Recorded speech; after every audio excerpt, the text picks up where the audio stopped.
。ちょっと遅れてしまいました。すいません。Ipcc の第6次評価報告書が出るということで、出たものをですね、早速、みんなで見ていきたいなと思ったんですが、よくよく考えたら、プレスカンファレンスが5時から17時から始まるということなので、まずはそれを見るべきじゃないかということで、今ですね、多分1300人ぐらい視聴しているので、そこにジョインする感じでいきたいと思います。はい。なので、ライブで他の YouTube を見るっていうのが、どうなのかよくわかんないですけど、皆さん、大元の方にぜひ行っていただいて、リンク貼ってあると思うので、で、どれくらいで終わりますかね。だいたい3、40分で終わると思いますが、終わったら、合流していただければなというふうに思います。はい。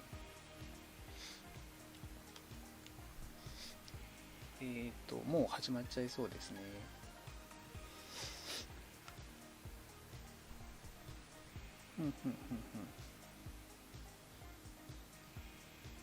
あとはね、これ多分大きくしないと図とか出てくるんですよね、きっと。なので、ミニプレイヤー、じゃああれか、シアター、シア、ワッツ。待って、怪物が始まった、そうだ。怪物が始まった。とんでもね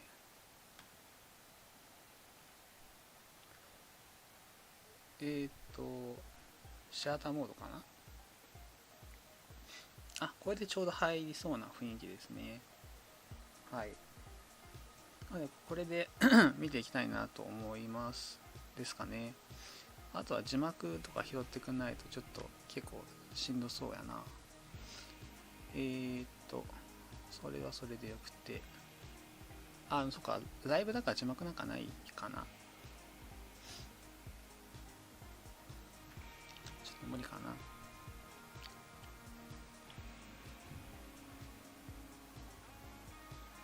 はい、今2539人が視聴中ですね。はい。これがもっと増えてもいいんですけどね。どんどん増えてきましたね。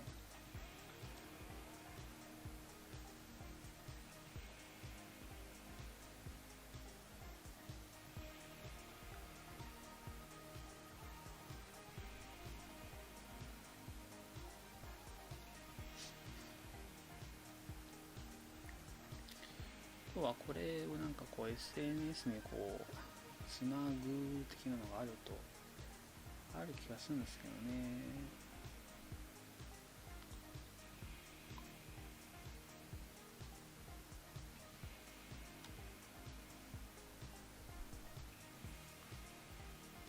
これをこのまま下に沈んで、ワオ。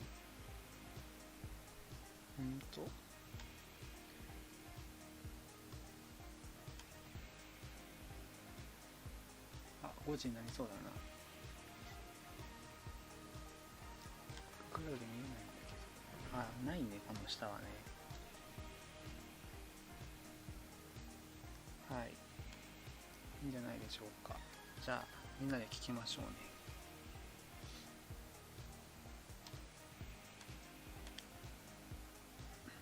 始まるよ。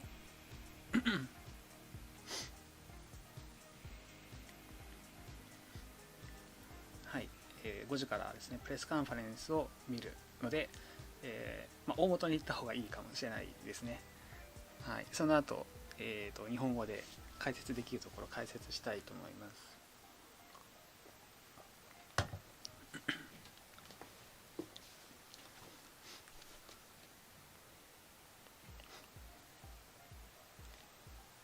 5時になりましたね。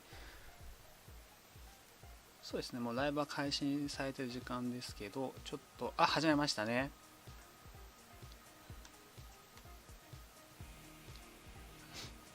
これでもあれですね、今一人来てもらってる気がしますけど、大元に行かないと多分音声が聞こえないと思うので、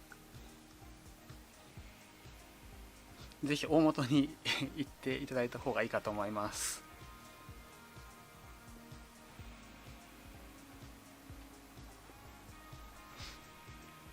そうか、ソースを足せばいいんだな。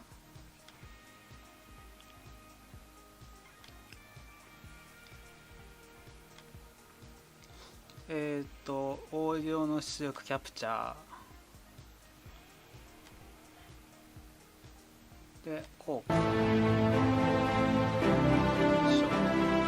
こうかな。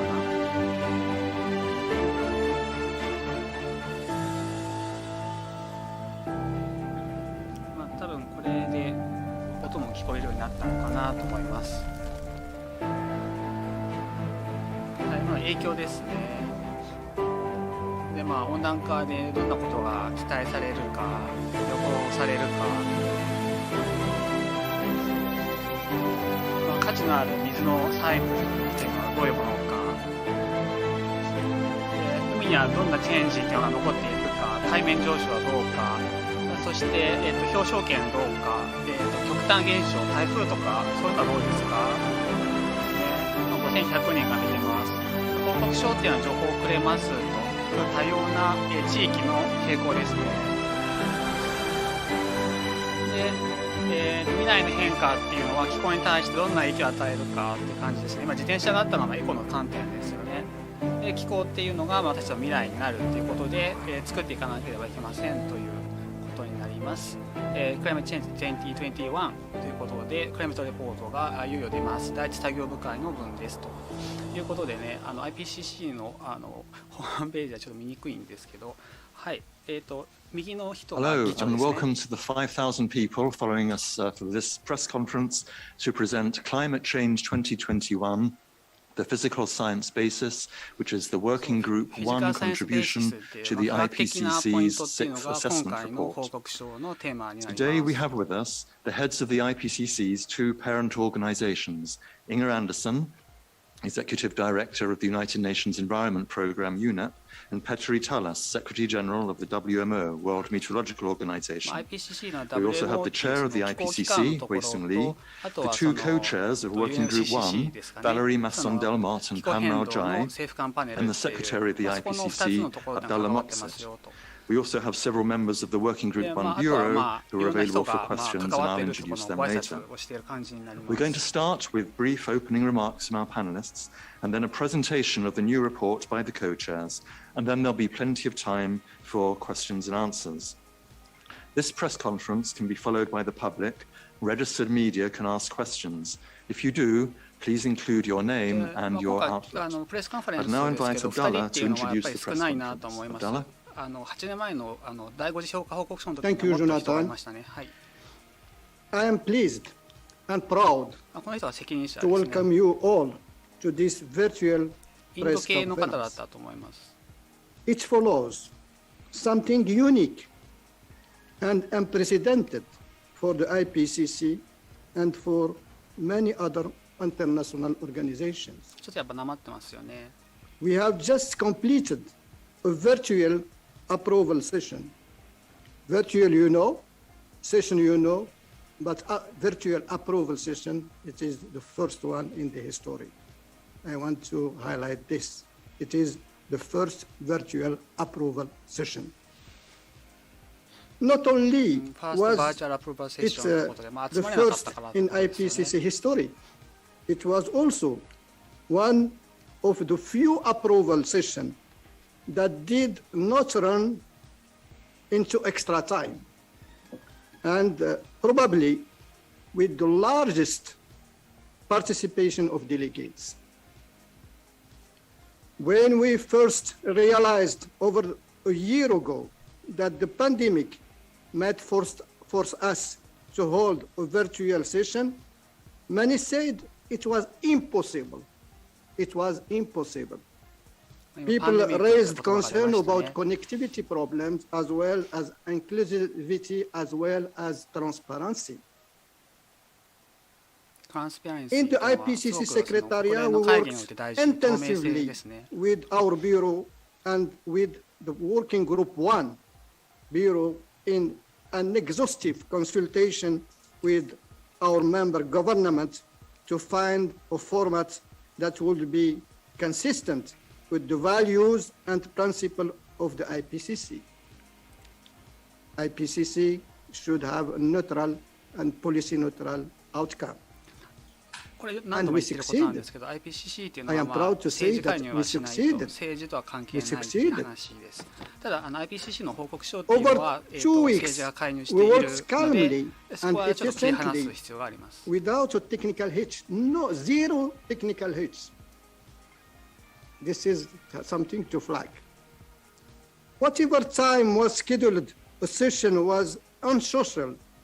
Hours for someone, we had delegates and authors join in from UTC plus 13 hours, like in Samoa, to UTC minus 7 hours in the North American West Coast. Our participants clocked out 186 hours on virtual platform during these 2 weeks. And they were working an average of 12.6 hours a day. I should not reveal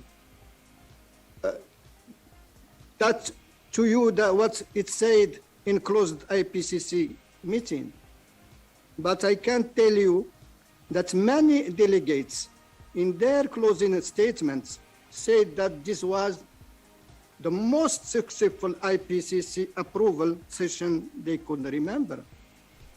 Just to have flagged that in this comparison, they include even the plenary in person. That means this virtual one was the best one compared to even other physical one.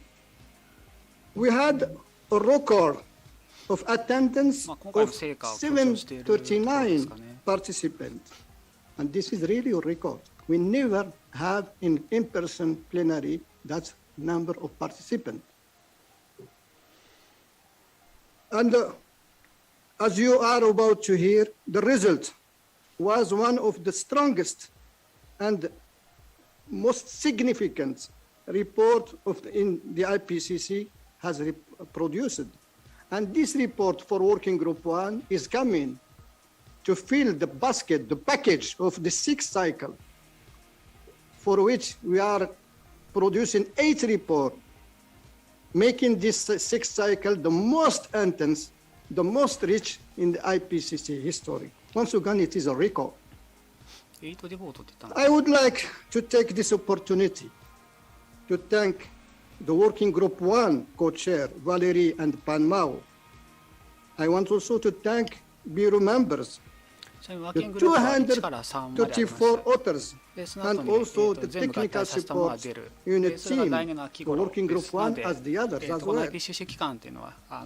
And also, I want to thank very warmly my small secretariat, which is like a beehive, working non-stop.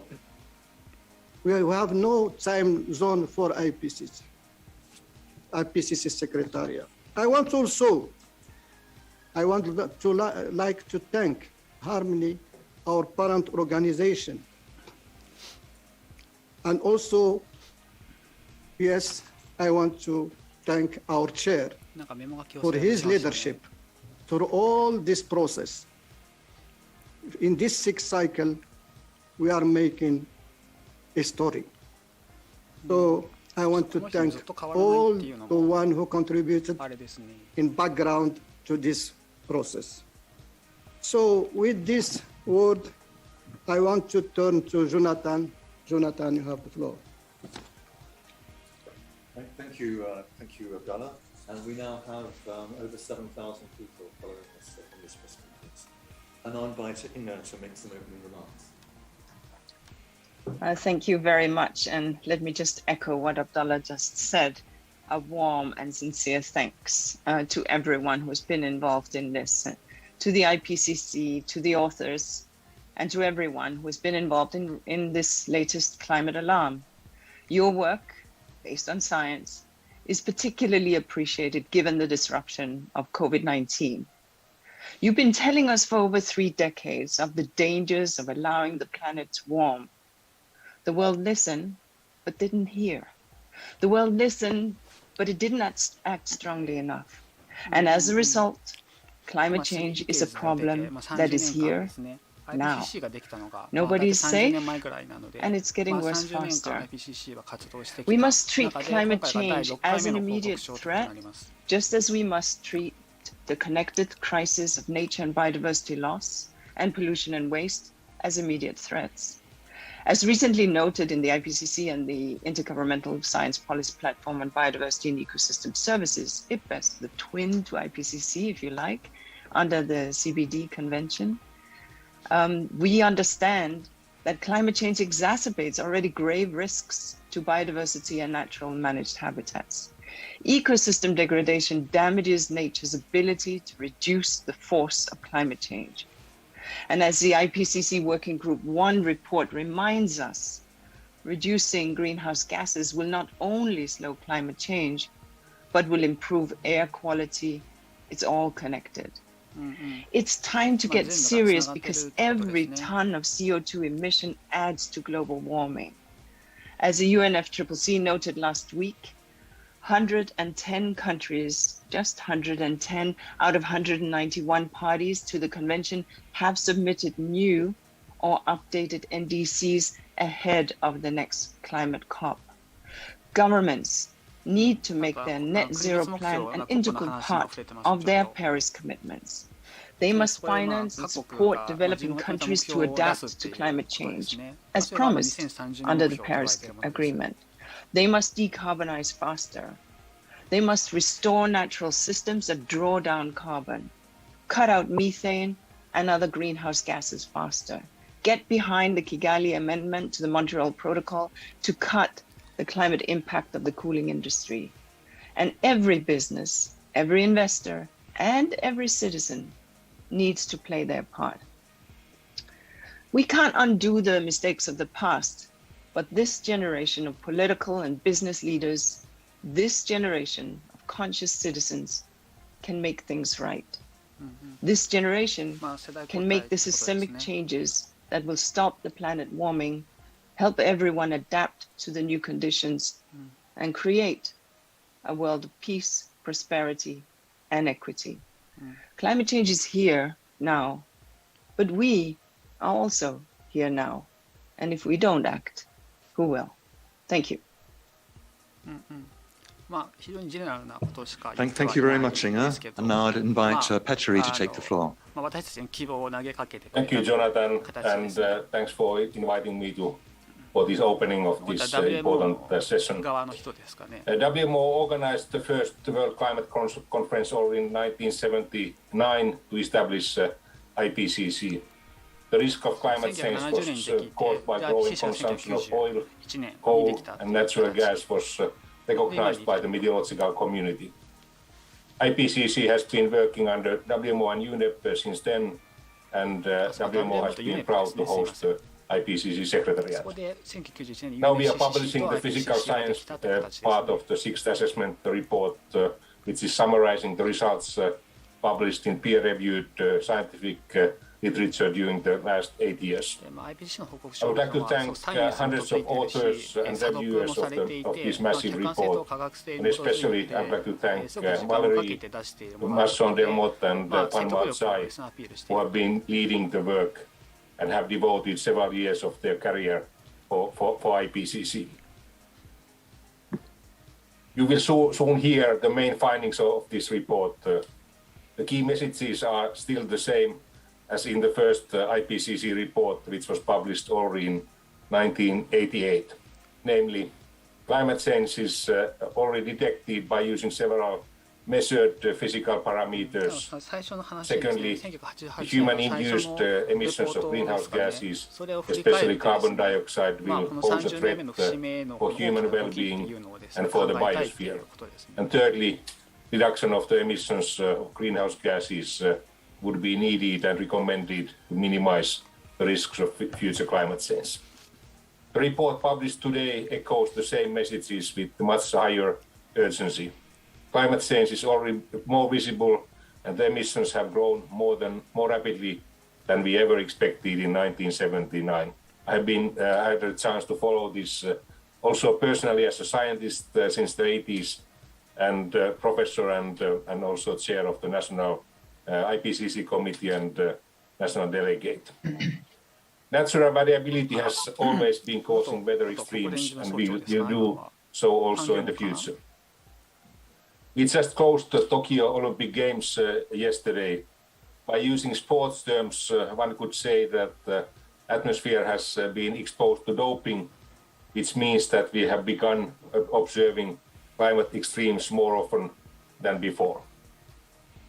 That means record-breaking temperatures, drought, forest fires observed also this year and also during these days in Greece, in California, for example. We have also more water vapor in the atmosphere, which has led to severe flooding problems as observed in Central Europe and China recently with several casualties, unfortunately. The warming of the oceans has affected the frequency and area of existence of the most intense tropical storms, hurricanes, typhoons, and cyclones. Have we lost the hope? No one, yes. According to this report, we are still having a chance to stop the negative climate trend during the mid of this century by especially limiting the use of fossil fuels and by stopping deforestation. Some changes will continue for centuries or even thousands of years, like sea level rise, melting of glaciers, and shrinking of Arctic sea ice and snow cover.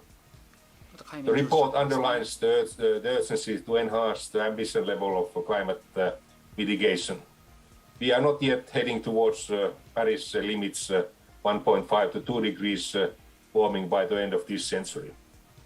At UN, our aim is to reach 1.5 degree warming level, which would be best for the welfare of mankind and biosphere. Now we are heading towards 2 to 3 degrees warming instead. We have received encouraging pledges by several countries, which would mean about 2.1 degree warming if materialized as promised. This is not enough to avoid several harmful impacts like loss of food production capacity, water shortages, extreme heat, forest fires, continued sea level rise, potential of refugee crisis, and the negative impacts on world economy and biosphere. Besides climate mitigation, it is essential to pay attention to climate adaptation, since the negative trend in climate will continue for decades and in some cases for thousands of years. One powerful way to adapt is to invest in early warning, climate and water services. Only half of the 193 members of WMO have such services in place, which means more human and economic losses. We have also severe gaps in weather and hydrological observing networks, especially in Africa, some parts of Latin America, and in the Pacific and Caribbean island states, which has a major negative impact on the accuracy of weather forecasts in those areas, but also worldwide. The message of the IPCC report is crystal clear. We have to raise the ambition level of mitigation. The forthcoming COP26 meeting in Glasgow this November will be a critical milestone to combat climate change. By using sports terms again, we need the sport already during this decade, not just before the finish, as we do at the running competitions. Thank you. Thank you, Petteri. And I now invite Hui-Sung to introduce the report. Thank you, Jonathan. Firstly, I would like to report that today is the International Day of the world's indigenous peoples. IPCC assessment draws on enormously and also to respect indigenous knowledge all over the world. We recognize that traditional agricultural practices can be resilient to climate and non-climate stressors, and indigenous knowledge systems and practices allow local people to accept, to adapt to many climatic changes. I would also like to inform you that this report is dedicated to the memory of Sir John Houghton, one of the key figures in the creation of the Ipcc in 1988, who served as chair and co-chair of Working Group 1 and who died in April last year. And the Interactive Atlas, one of the innovative aspects of this report, is dedicated to the memory of Gemma Teresa Narisma, one of its coordinating lead authors, who sadly passed away in March this year. The report that we are presenting today is the result of an unprecedented effort by the Ipcc community. On top of the intense efforts required for any Ipcc report, we have faced the challenge of completing the assessment in a pandemic, which obliged us to shoulder not only extra work, but develop new ways of working to get the job done. This was an unprecedented effort, but we finished on time with greater participation than usual and have delivered strong, clear scientific assessment of climate change. Many thanks to the authors who took on this responsibility to deliver the report, and to the Working Group 1 Bureau, Technical Support Unit, and the Ipcc Secretariat who made this possible. Let me also thank the government of France and China for their generous support of the TSU and of Spain for its support of the Interactive Atlas. And thanks to our member governments who provided us with necessary guidance so that we could hold a virtual approval session and then participated in the meeting in a spirit of cooperation and collegiality to approve the report. Ipcc's reports are for policymakers, and it is particularly rewarding to see the wealth of policy-relevant information in this report. For instance, the regional focus and regional data that will support policymakers in their decisions. This focus on regional information with new chapters and the Interactive Atlas is one of the many innovative aspects of the report. Others include dedicated chapters on human influence on climate and on the interaction of a changing climate with extreme weather events. This report will serve as a timely new evidence base for negotiators at the COP26 negotiations starting in less than 3 months. It will be a valuable toolbox for negotiators as they consider the level of ambition at COP26 and together with the rest of the sixth assessment report as they prepare for the global stocktake. This report, Climate Change 2021, the physical science basis, expands our knowledge of attribution of climate change, including the human contribution to extreme weather events. And it provides us with an improved understanding of climate change, including warming past, present, and future. First, it tells us that it is indisputable that human activities are causing climate change and making extreme weather events more frequent and severe. Second, it shows that climate change is affecting every region on our planet. And lastly, it explains that strong, rapid, sustained reductions in carbon dioxide and other greenhouse gas emissions would be required to limit global warming. My colleagues Valerie and Panmao will now give you a more detailed account. I hand back to Jonathan. Thank you very much, Hui-sun. And I now invite Valerie and Panmao to present the new report. Please bear with us for a few seconds while we switch the presentation.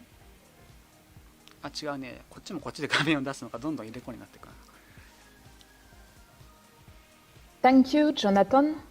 Before we get on to presenting the findings of the Ipcc sixth assessment report on the physical science basis of climate change, I'm proud to unveil the artwork that is featured on the cover page of the report. An artist created this piece of visual art on this front cover, having been inspired by a scientific figure in our summary for policymakers. This global view highlights one of the most important messages from this report, that climate change is already affecting every region on our planet, and every fraction of additional warming will increasingly affect every region in multiple ways. で何か多分こうアクションが The Ipcc does not conduct new research itself. Instead, the hundreds of scientists who worked on this report come together to assess the current state of knowledge of the science of climate change. They reviewed over 14,000 studies, これいかに大変かっていう話 massive ですね。 amounts of data. In this assessment, IPCC we welcomed the new authors, 悪く言う人たちがいますけ 2/3 ど、 of whom had まあ never 確か been にここに書いてあ involved るこ as とが the 本当か authors っていうのはありますけど、 of 一 previous 応これだけの IPCC ことをしてい reports. るっていうことにはなってお Our ります。 team was made up of で、scientists ここに from 関わっている66科学 countries 者の方 around ってい the うのは world. めちゃくちゃお金をもらえているとか In そういうことで this は review, 全くなく、 in the review 普通の process, 作業をしている方が稼げるので、 three ここは phases もう of 本当にあ review る種こう名誉的 by な仕 governments 事 and ですよ experts. ね。 We took on board over ですごくもう 78,000 comments 大量の from 事 experts 務 and だったり governments. とか手続き All に追 review われるってい comments う are 話になり addressed まして by the authors. かなり疲弊しま And すね。 because of the pandemic, these meetings moved online, and we had to invent an entirely new way of working, which ended up in this unprecedented online approval process over the last 2 weeks. People said we couldn't do it, but we did. Since the last assessment report in 2013, there have been important advances in climate science worldwide. During these years, climate scientists filled in gaps in observations of past climate. They improved climate models and developed new ways to combine many types of evidence. As a result, today, we have the clearest picture of how the Earth's これは climate 今回の表紙にな functions るんですね。 and how human activities affect it. We know better than ever how the climate has changed in the past, how it is changing now, and how it will change in the future. まあたくさんの Of 情報を course, つなぎ合わせて we 過 have 去、現 known 在、 for 未来でこ decades うちゃんと that カ the テゴライ world ズ is して warming. 表 But the 現 recent したいと。 changes we have seen in the climate are now widespread, rapid, and intensifying.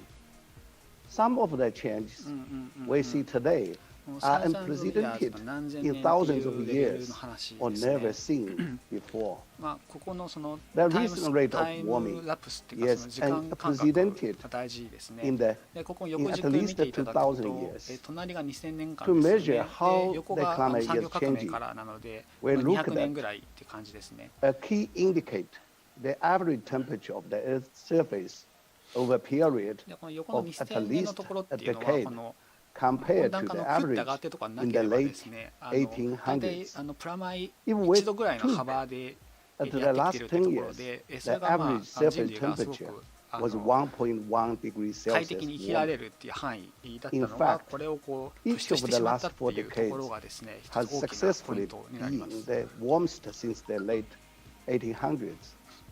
Temperature is not only aspect that is being altered. Levels of heat-trapping gases in the atmosphere continue to increase という意味 fast. でなので200万 Current 年 CO2 ですね。 concentrations are the highest they've been for at least 2 million years. Over the past 100 years, sea level has risen at faster rates than it ever 3000年ですね。 did in at least 3,000 years. Some Arctic sea ice area is at its lowest in at least 1,000 years. And the retreat of glaciers まあ、なの on で、それぞれ global のこう象 scale 徴的 since なイベントっていう 1950ものが is どれぐらいのそ unprecedented の in at 時 least 間軸で動いてるかって 2,000 years. いうところを考えたときに、や The っぱ warming り止めなきゃ間に合わないよねってい already う、 experienced そういう帰結にしたいってこと has ですよね。 far-reaching consequences. Climate change is contributing to increase in extreme heat, heavy precipitation event and the drought. Since 1950s, hot extremes, including heat waves over land and the marine heat wave, have become more frequent and more intense. Heavy precipitation events have become more frequent and more intense. And we see increasing drought in some regions. These consequences to heat, rainfall, and drought touch our whole planet, not just people, but also plants and animals, both nature and agriculture. The growing season of plants has lengthened on average in large parts of the northern hemisphere. Fire weather, the combination of dry, hot, and windy conditions that is conducive to wildfire is becoming more frequent in many parts of the world.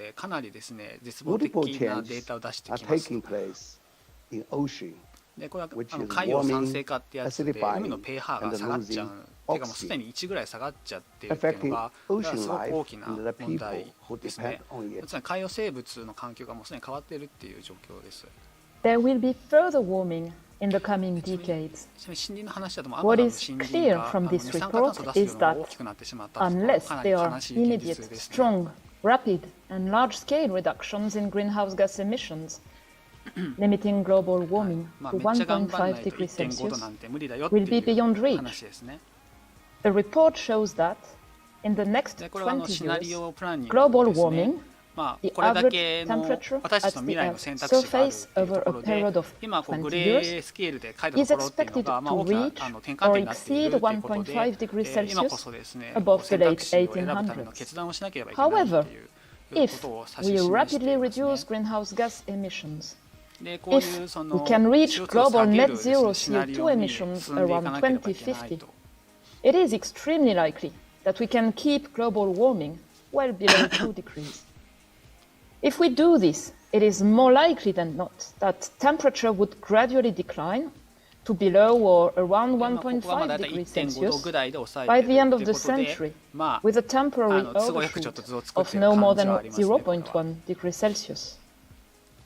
But if global greenhouse gas emissions remain around today's levels in the coming decades, we would reach 2 degrees of global warming by the middle of this century.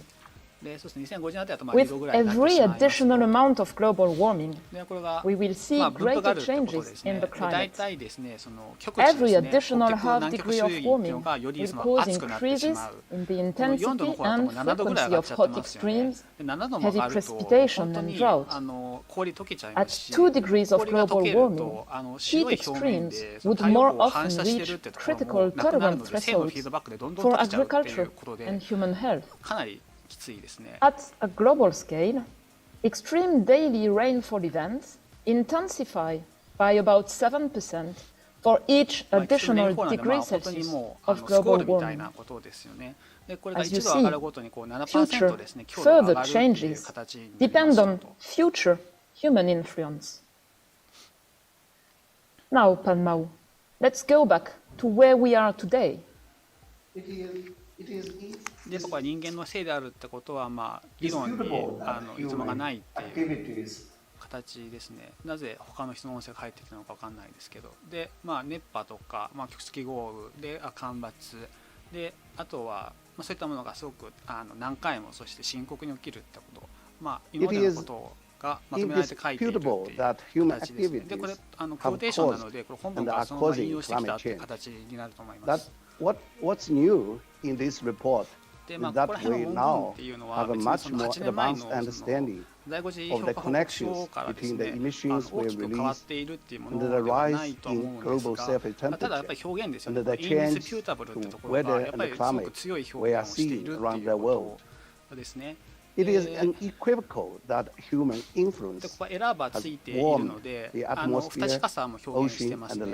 land. 温暖化が Almost all the 起きますっていう observed warming 話を書いてはいるんですが、やっ from ぱり the late ズレがありますよっていう、やっぱり正確には計算できませんよっていうことですね。で左が観測しているもので、右が、人間の影響も考えた時の話ってことですね。で、暖かくなる要素と、あと下げる要素の2つありますよってことです。で、下げる要素って何かというと、エアロゾルですね。大気中にですね、すごく粒子とかですね、いわゆる人間が出した空気中のゴミみたいなものがあると、温暖化が下がる、温暖化の進み方が下がるんですよね。つまり大気汚染っていうのが温暖化を下げるっていうところがちょっとありまして、そこら辺をどんなバランスであるかっていう、結局は温暖化の要素の方が強いっていうところで、温暖化を今後進行していくっていう話ですね。This cooling effect partly masks the warming from the greenhouse gases. We also looked at all the natural factors that can affect the climate.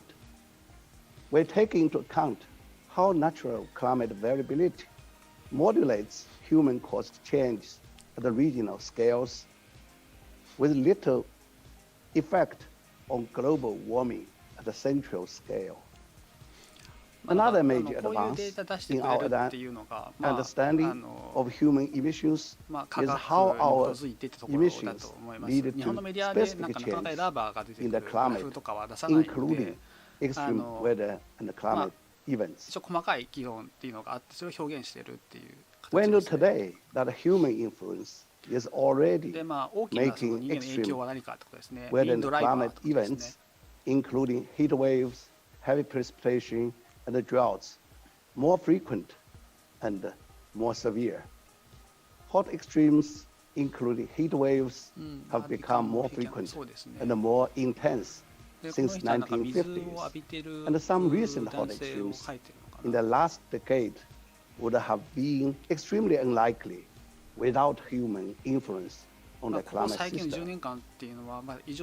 Furthermore, we know that human influence has been the main driver of ocean warming since 1970s, and that human-caused CO2 emissions are the main driver of ocean acidification. Human influence in contributing to reduce oxygen levels in the ocean observed since the mid-20th century.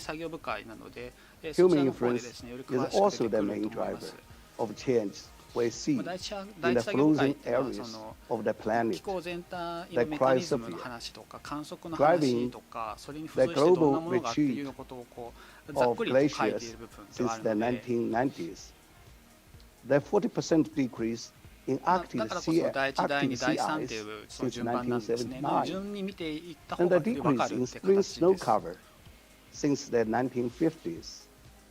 It is very likely that human influence contributed to surface melt of Greenland ice sheet in last 20 years. These advances in our understanding of how human activities are affecting the climate mean that today we can better estimate the change we may experience, both gradual trends and extremes, resulting from different amounts of emissions, different levels of warming, and across different regions. ここに40% 北極海の氷が減っていると書いてますが、北極海の氷が溶けても海面は上がらないっていうのは、アルキメデスの原理から言えるところで、ただグリーンランドとその南極大陸の氷が溶けるとですね、海面上昇が起きるってところで、そこは注意が必要だということですね。But climate change manifests differently depending on where in the world you are. 気候変動と地球に影響をもたらしていて、それ私は体験する経験っていうのはさらなる温暖化より強くなるっていう、これは当たり前のことを書いている形ですね。でここが新しいポイントでして、この地域ごとの情報っていうのをより分かりやすく表現したっていうところですね。でこれがいわゆるポリシーメーカー、各国の政策決定者向けにですね、使いやすい状況になっていると。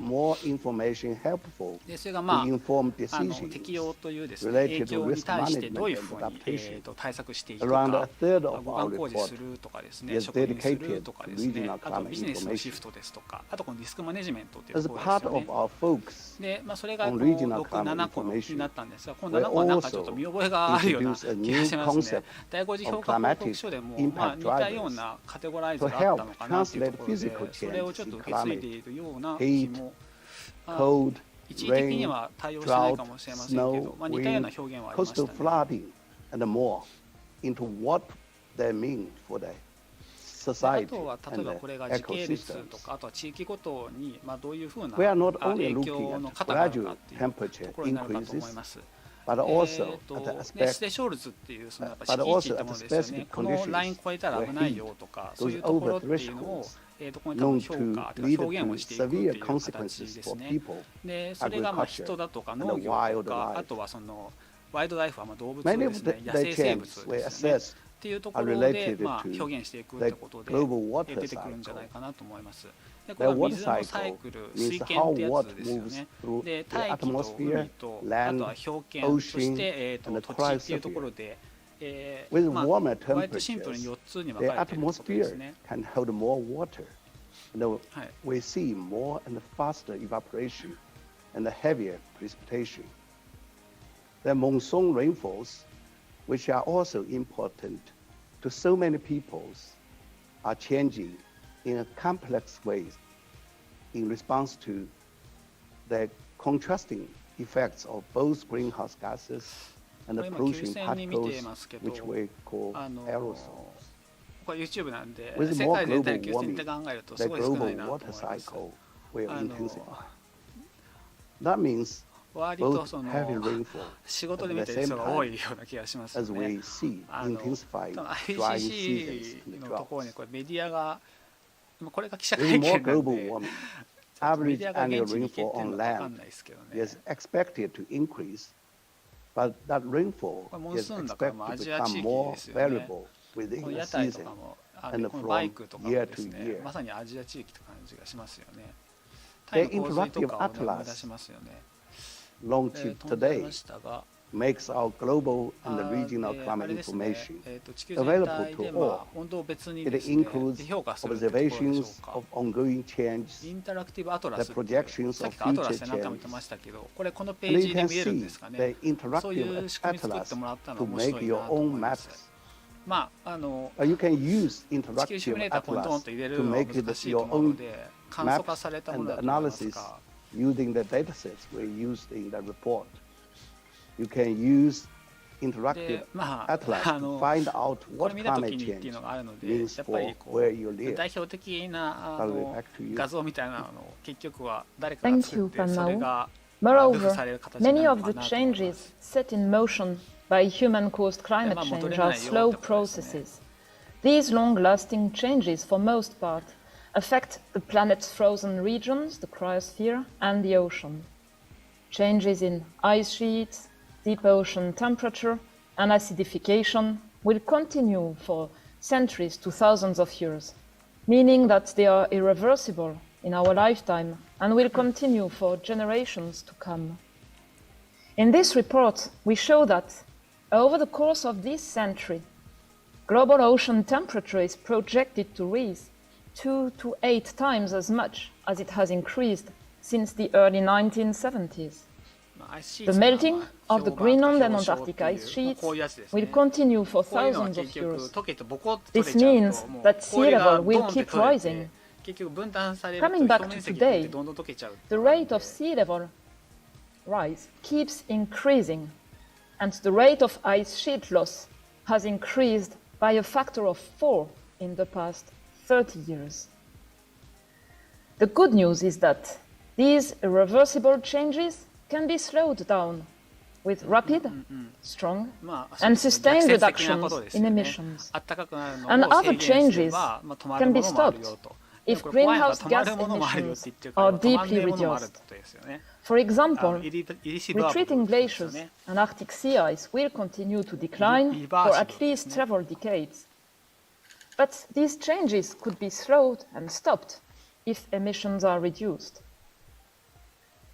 To limit global warming, strong, rapid, and sustained reductions in CO2, methane, and other greenhouse gases are necessary. We know that CO2, carbon dioxide, is the key greenhouse gas driving climate change.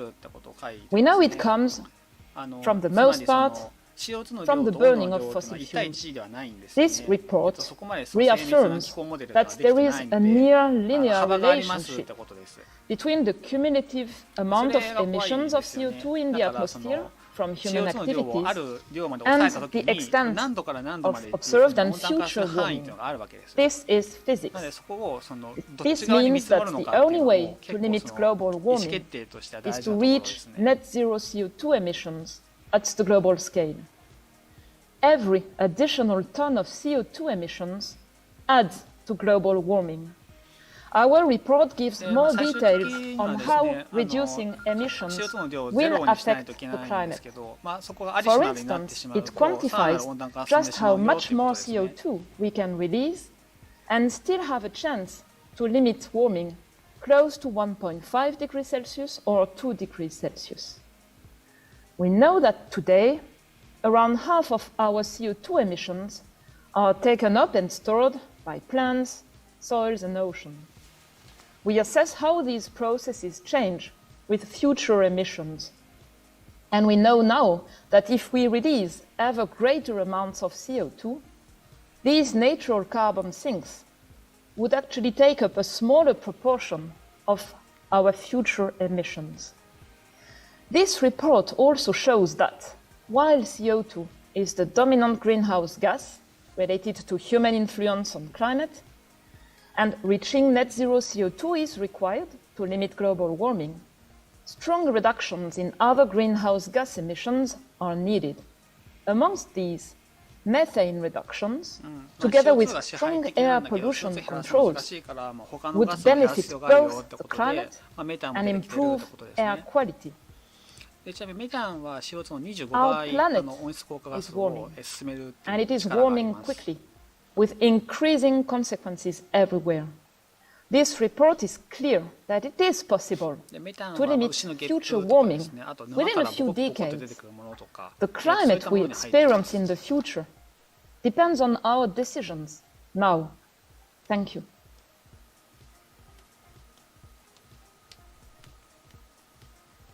Thank you very much, Valerie and Panmal. We're now ready to take questions from registered media. We already had quite a few in, so I expect we'll be running the Q&A session until 11:30 Geneva, Paris time. A reminder that media should include their name and outlet with any questions they submit. Besides the panelists who have already spoken, we have several members of the Working Group 1 Bureau who are available to respond to questions too. They are Jan Fuglestvedt, Carolina Vera, Irfan Tariq, Fatima Driwesh, Edwin Adrian, and Greg Flatto. So I'll go to the first question now, which is from Toshiya Kaba of the Tokyo Shimbun newspaper, who's asking about the effect of the coronavirus pandemic on climate change.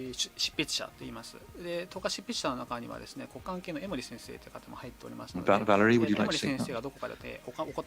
Yes, thank you for the question. So our report shows that due to the lockdown implemented in the pandemic context, there have been temporary reductions in emissions of CO2, a few percent at the global scale. But these temporary reductions were not sufficient to have a significant impact, and therefore the rise in atmospheric CO2 concentration in the atmosphere has continued. Moreover, there have been reductions in emissions of air pollutants, temporary reductions as well, leading to immediate improvements in air quality.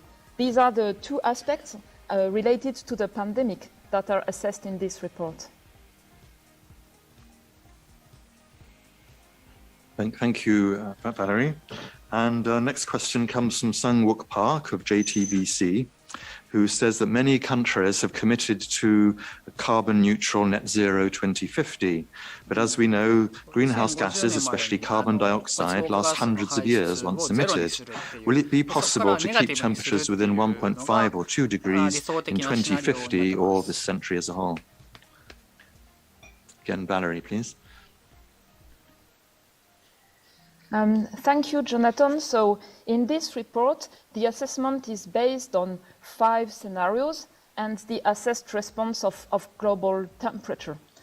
This report shows that in all the assessed scenarios, global warming would reach or exceed 1.5 degrees Celsius in the coming 2 decades. However, if emissions are reduced rapidly, and if at the global scale they reach net zero by around 2050, then temperature would be very close to 1.5 degrees Celsius by the mid of the century, and would decline lower to that level by the end of the century. So this is what we provide. We provide an updated understanding of how the climate responds to emissions. And this is a critical information that is available to inform decision-making worldwide. Thank you, Valerie. Petteri, do you want to come in on that? No. Okay, then the third question is from Andy Revkin of Revkin Bulletin, who says some climate campaigners and scholars, including at least one long-time IPCC author, criticize the panel process as erring on, quote, the side of least drama, unquote. Is that valid? Maybe, Valerie, you want to start on that, but I expect others might want to come in. I would like to thank the authors of the report, the hundreds of scientists, for all their efforts to ensure that the report reflects the wealth of available climate information and provides a balanced assessment of where we are and where we could go. For that purpose, the report provides our best estimates, for instance, for the climate response. It also provides a complete description, including what is extremely important for risk management. It is the events that have a small chance of occurring, but could lead to very large-scale impacts. And therefore, the report also provides information on very rare climate extreme events or multiple events occurring at the same time that are very important to consider. It also explores what could happen in the case where poorly understood processes leading to the Antarctic ice sheet collapse would start to occur. And therefore, the report also provides high-end estimates for what sea level rise could be in this type of situation. And this information was requested by decision makers because it's extremely important for those who manage critical infrastructure. And the report provides a wealth of information that can be useful and actionable for decision makers to take into account all the scale of risk, especially those taking decisions related to critical infrastructure. Thank you, Valerie. Inga, please. Simply to add that the drama is playing out on the front pages of the newspapers today in terms of climate impacts that we are seeing already. So this is a scientific report, and we've already heard from Dr. Mason-Delmonte and Dr. Zai. But I think as citizens and as businesses and as governments, we're well aware of the drama. And so the drama exists, we have seen it, and we heard about it in every news bulletin. And that's what we need to understand, that the expression of what the science says is exhibited before our very eyes. And of course, what this excellent report does is it projects these scenarios outward and tells us if we do not take action, what could be the potential outcomes. Or if we do take action, what will be a very good outcome. So the power is in our hands at this point. Thank you. Thank you, Petteri. Yeah, so I've been following this process since '88, and of course these findings of this report, they are not comfortable. So and that's why it's important to pass these messages for decision makers and general public. And of course, we have the fact that sometimes media is speaking only those most negative things. And more recently, there have been attacks against IPCC saying that IPCC's reports are too mild. So in the past, we were having very much this kind of skeptical attacks against science and IPCC itself, but more recently, some people are saying that these reports are too mild. So, and I think that's a little bit demonstrating that we are on the right track, and this is very much based on extremely solid science. It's not based on individual scientific papers, but it's a balanced view of the maturity of science, and I would like to encourage you to trust those results. Thank you, Petteri. Carolina. Thank you. I would like to take the opportunity to also point it out a different aspect that the reports allow society, to move away from that perfect perception that we are shifting from a sane zone to one where we experience dramatic changes everywhere overnight. The report clearly shows that we are living the consequences already of climate change everywhere, but furthermore, that we will experience further and concurrent and multiple changes that increase with every additional bit of warming. We should be prepared for that. Thank you. Thank you, Carolina. Okay, next question from John Cannon of Mongo Bay. The authors say the ocean and land carbon sinks aren't likely to be as effective at slowing carbon dioxide accumulation. Is that just to do with the proportion of carbon they can pull out of the atmosphere, or might it be due to changes in oceans and tropical rainforests affecting how they take up carbon? カーボンシンクの話ですかね。Valerie? Thank you. So in this report, we explore the response of the ocean and land carbon sinks to the effects of different scenarios of human greenhouse gas emissions, especially the role of CO2. And a major finding is that today the ocean and land sinks give us a huge service by storing around 56% of the 40 billion tons CO2 we emit in the atmosphere every year. And a novel finding is that their relative efficiency at absorbing a fraction of our emissions would reduce if we emit higher and higher amounts of CO2 in the atmosphere. The report also looks at how they would react if we stabilize and reduce, get to net zero or net negative CO2 emissions. So this is taken into account in the assessment, for instance, of the remaining carbon budgets related to stabilizing warming at specific levels. Thank you. And a question from Holly Chick of the South China Morning Post. What role does China play in combating climate change as the world's largest greenhouse gas emitter? And yeah, that's the first question from her. Pan Mao, could you take that one, please? Thank you, Jonathan. And since IPCC is assessing, not in a position to assess climate change or actions for individual member countries, and way more focus on global and regional perspective.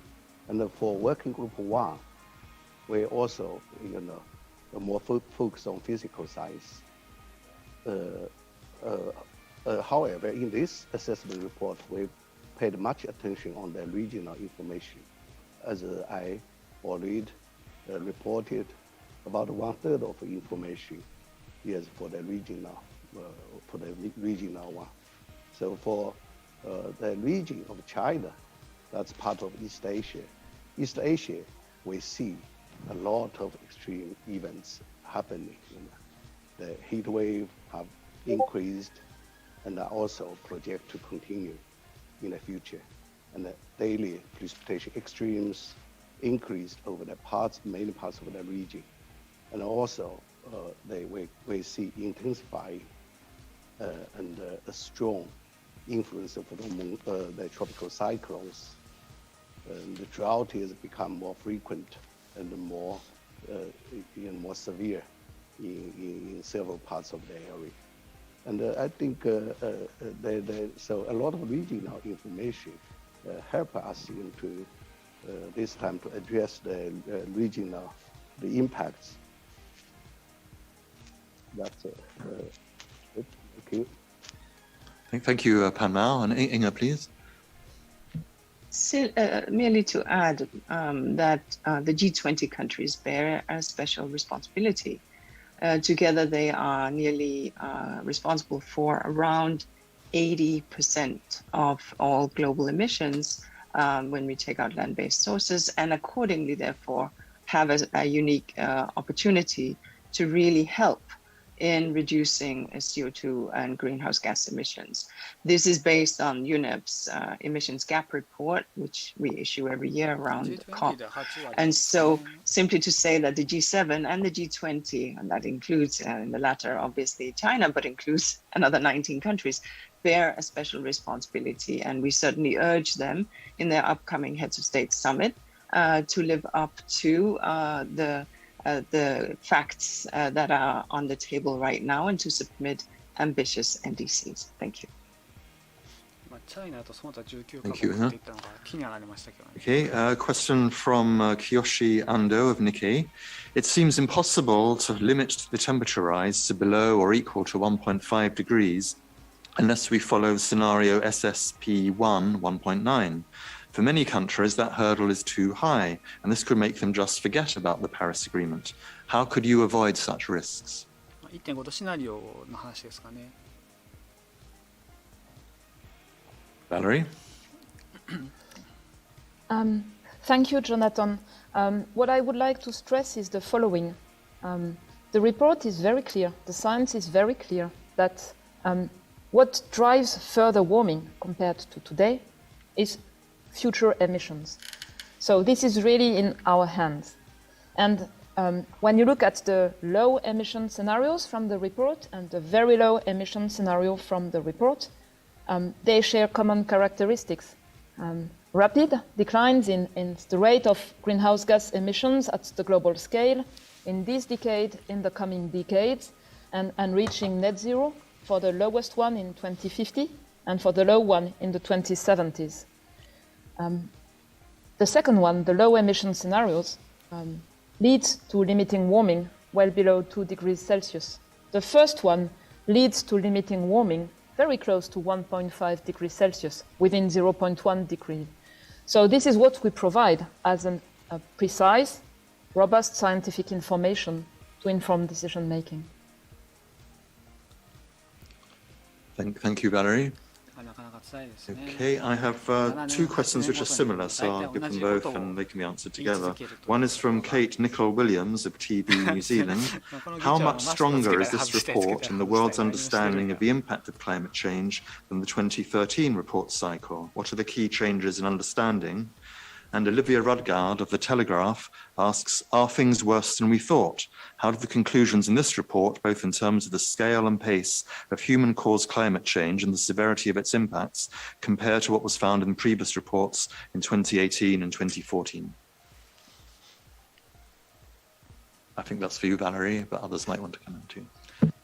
Thank you very much. My understanding of the question is that it is first related to advances in science understanding. And I would like to stress a very important progress in understanding.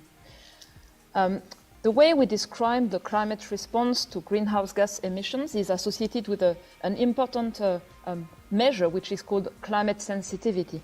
Basically, climate sensitivity describes how the climate responds in terms of warming when you double the concentration of CO2 in the atmosphere. And scientists have been working on this issue since the late 1970s.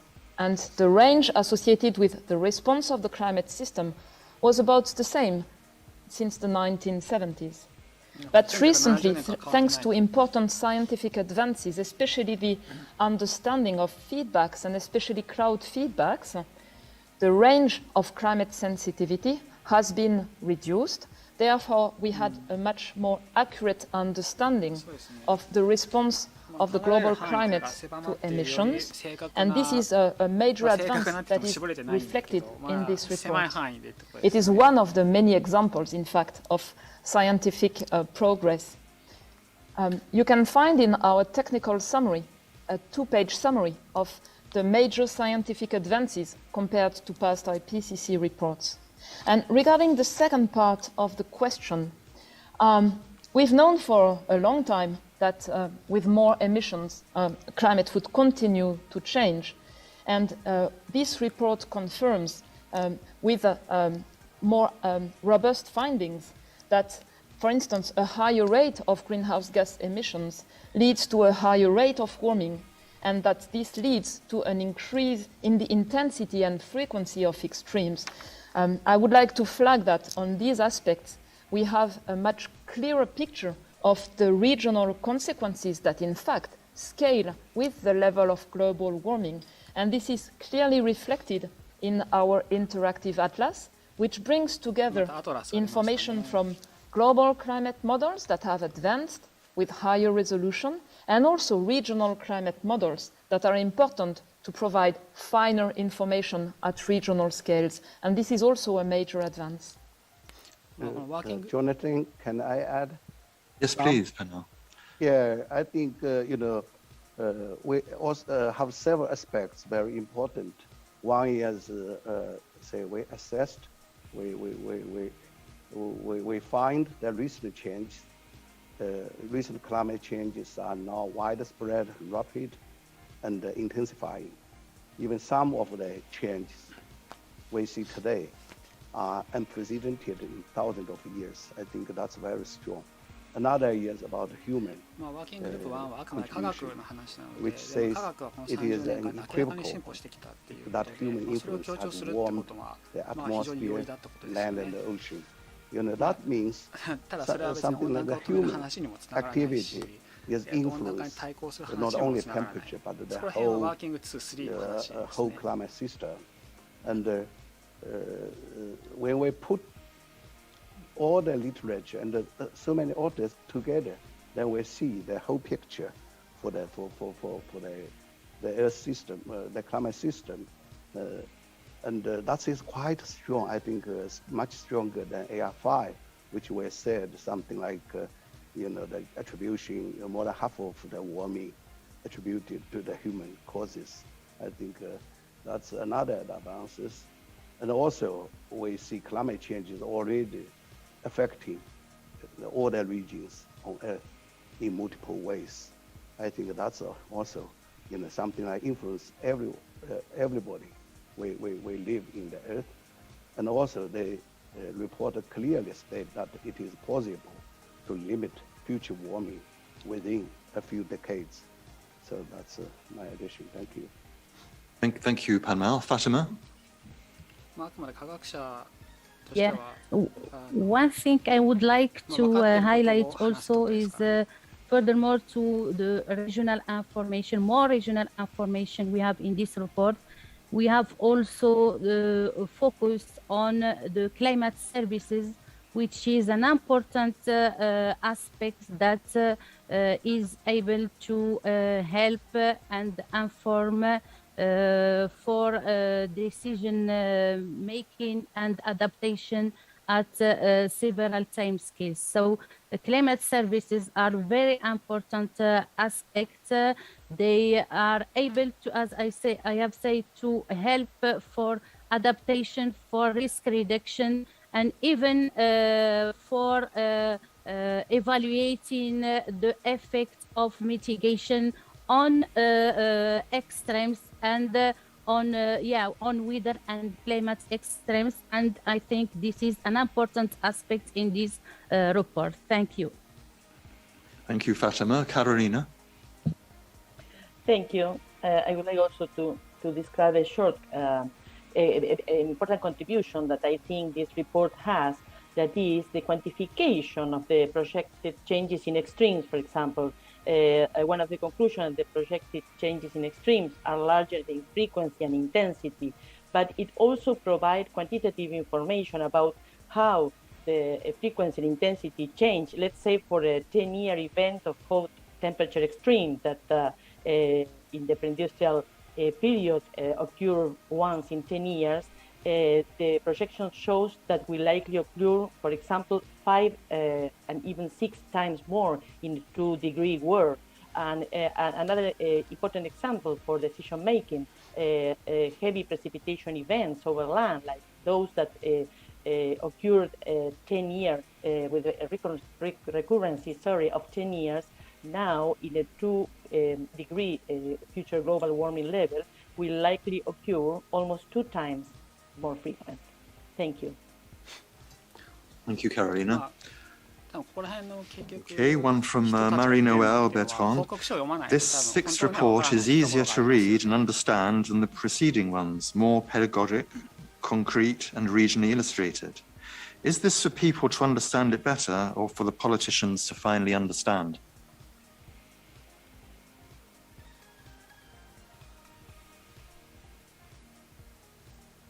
Valerie, yes.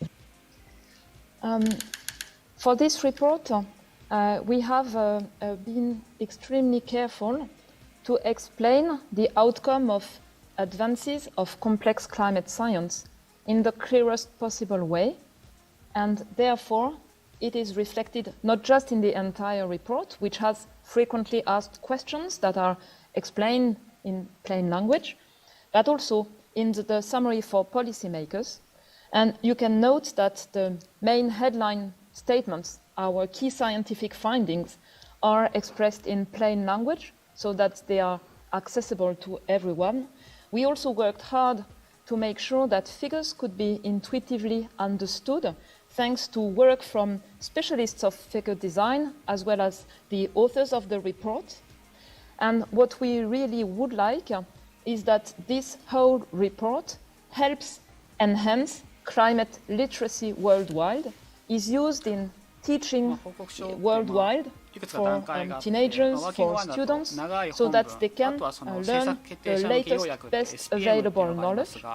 And we also would like this report to help any decision maker, also engineers involved in all sectors, to build on this latest science so that they can use it and develop responses as quickly as possible. Thank you.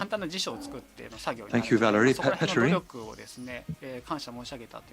Yes, I could complement that the fact why climate science is now taken more seriously by decision makers, businesses and finance sector is based on the science communication which has been taking place since '88, the first report. But besides that, we have started seeing the impacts of climate change, and it's already visible. It was more theoretical in the '80s. The impacts were not so visible, but now they are, and that's why we are in a much better position when it comes to mitigation. The problem is understood. The only question is how quickly we are able to react, and luckily we have now better technical means and also financial means to be successful in mitigation, but we are not yet there.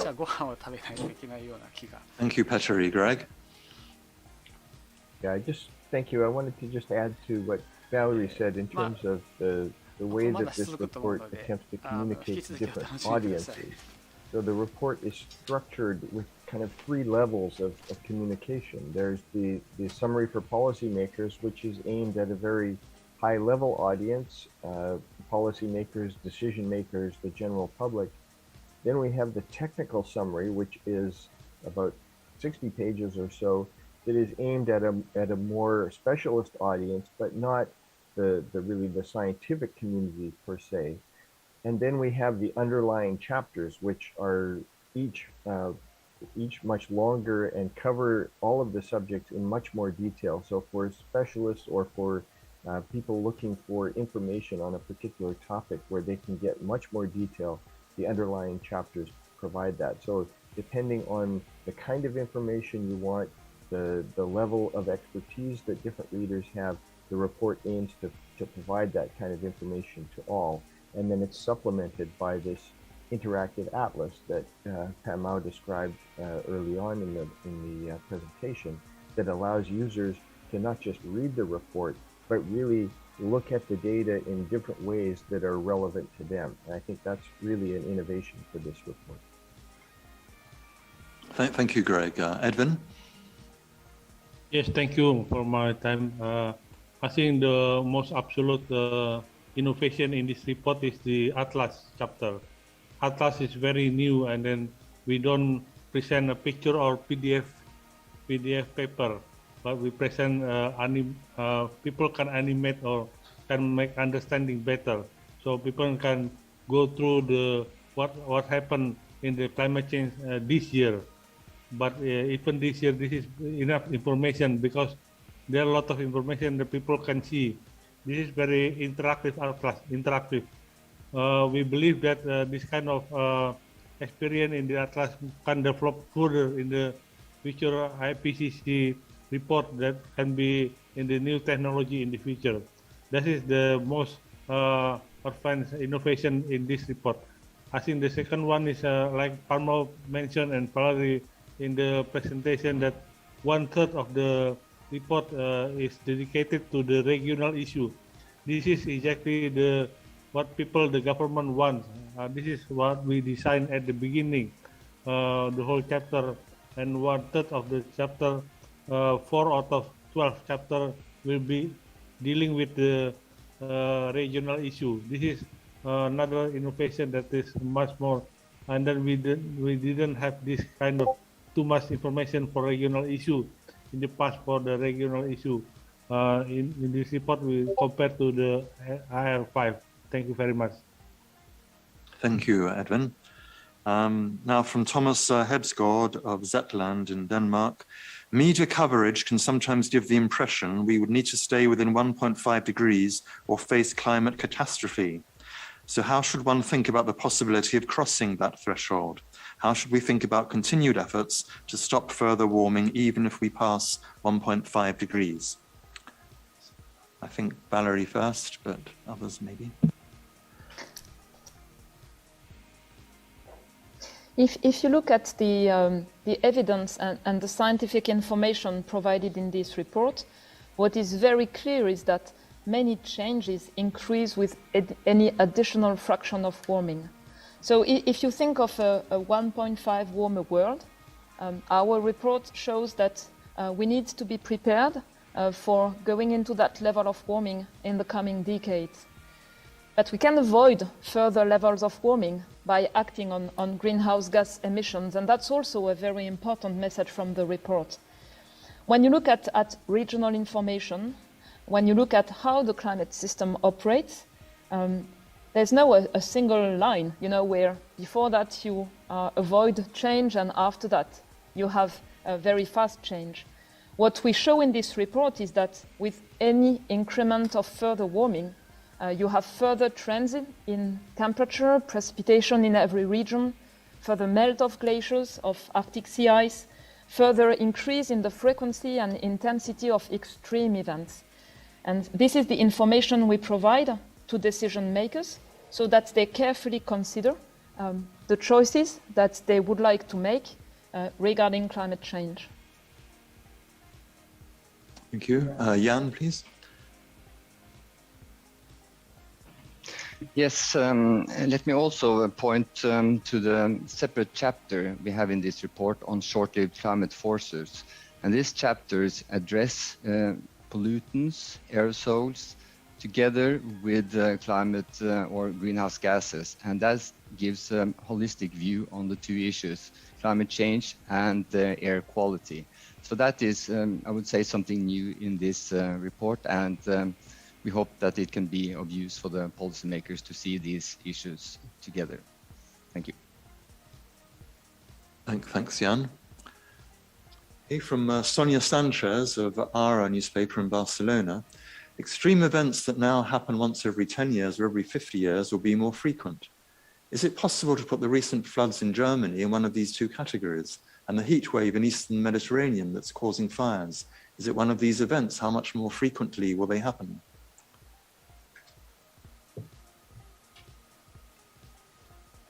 Jonathan? Yes, Pano. I can take first say in our report we clearly stated that human-induced climate change is already affecting many extreme weather and climate events.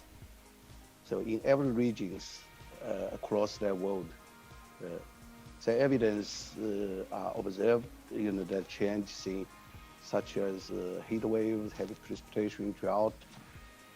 Say it's clear, saying climate change and human influence influence the climate system, and also influence the occurrence of the extreme events. However, for recent events, we have not assessed, because Ipcc assessment is based on literature, and our cutoff data is January the 31st for the published paper. So in that aspect, the recent events, although they may have a clear connection to the climate change background, but we have not assessed, so we cannot very clearly say which individual event is how much contribute to the climate change.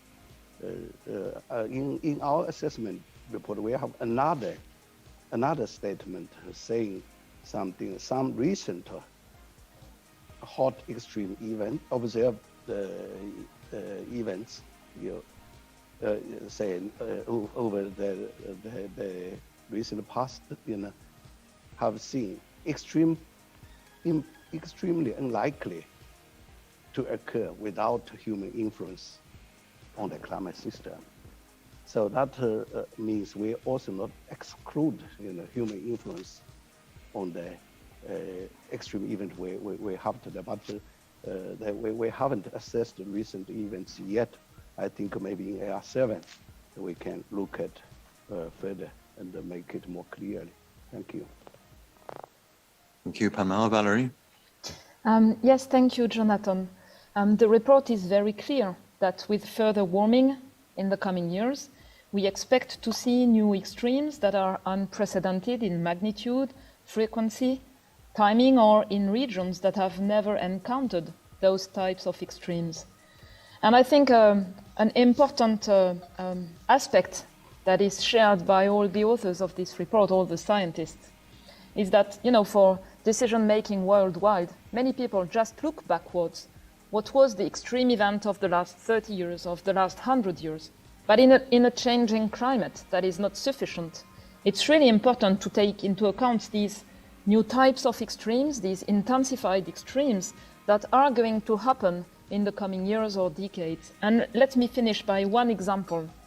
With gradual sea level rise, the extreme sea level events that occurred in the past just once per century will occur more and more frequently in the future. For most coastal places worldwide, those that occurred only once per century in the past are expected to occur once to twice per 10 years by mid-century. And the information we provide in this report is extremely important to take this information into account and to prepare for these events. Thank you. Thank you, Valerie. Carolina? Thank you. I would like to complement saying that while it is difficult to identify the exact causes of a particular extreme event, there is relatively new science of event attribution that is increasing and is able to quantify the role of climate change altering the probability and magnitude of some types of weather and climate extremes. It's also important to mention that the effect of climate change on extremes is regionally different, as local factors also play an important role. So we thus can only give specific statements on events that has been assessed. But nevertheless, as it was mentioned before, there is strong evidence that characteristic of many individual extreme events have already changed because of human-driven changes to the climate system. Thank you. Thank you, Carolina. Edwin? Yes, I encourage you to read our SPM report. There is a terminology, we call it low likelihood, high impact event. That is our terminology, low likelihood, high impact event.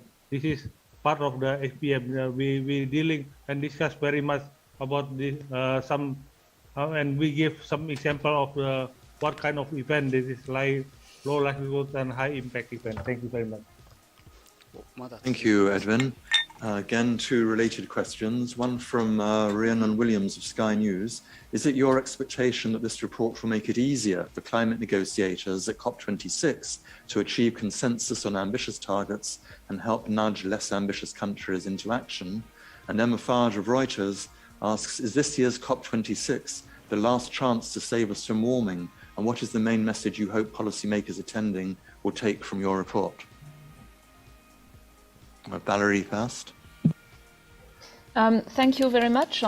I just would like to stress that this report has been approved by delegates from all governments. It is thus a common reference body reflecting the best state of knowledge. It is available 3 months before COP26 to be considered by decision makers. I hope that the report helps everyone understand climate science, where we are, where we can go, and the scientists who have prepared the report will be available, and they have amazing skills, knowledge. They are from all regions of the world, and I would like to invite them to be considered as the best ambassadors for the report, to exchange with regional, national policymakers, so that this knowledge is shared and is used. And the scientists who have prepared the report will be also available to present it at COP26. Yeah, thank you, Valerie. Well, we still have dozens of questions. Oh, sorry, Inga wanted to come in there, sorry. Merely to say that, let me turn on my camera here. Merely to say that therefore, based on the science and based on the data that is now available, it behooves every political figure and every decision maker, be it in the company, be it in local government, in city government, or indeed in national government, to look at their climate actions, to look at their emissions reductions, to assess how they can be a contributor, and to report that into the conversations that is going to be happening at COP26. For governments, obviously through the NDCs, but for others, including companies, to set up science-based targets against which they can measure their own performance, and to ensure that business as usual does not become the continuation. So COP26 is very critical. Obviously, the scientist does not tell the politicians what to do, but they provide the very basis for people to have an understanding. And I would encourage that all recall that as citizens, we have a role too in requesting and ensuring that our governments are aware of that science. Let me stop here. Thank you. Thank you, Inga. Fatima. Thank you. And on the messages from the reports, I would like to recall one of the most important results is that with every additional increment of global warming, changes in extremes continue to become larger, and with more, to become larger, and this may be linked to both adaptation and mitigation requests. Thank you. Thank you, Fatima. Well, maybe we've only got a couple of minutes to go, but maybe we can squeeze in one or two more questions. So from Seth Borenstein of the AP, which of the 5 emission scenarios would you say the path humanity is now on? And is it a notable accomplishment that for the first time, humanity is not on the worst case 8.5 scenario? Someone wanted to come in on that last question. So do you want to do that first?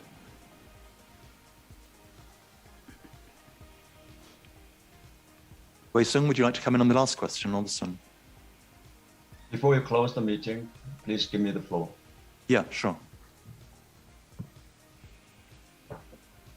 So the question from Seth Borenstein of AP, which of the 5 emission scenarios would you say we are now on? And is it a great accomplishment for the first time we're not in the worst 8.5 scenario? Valerie?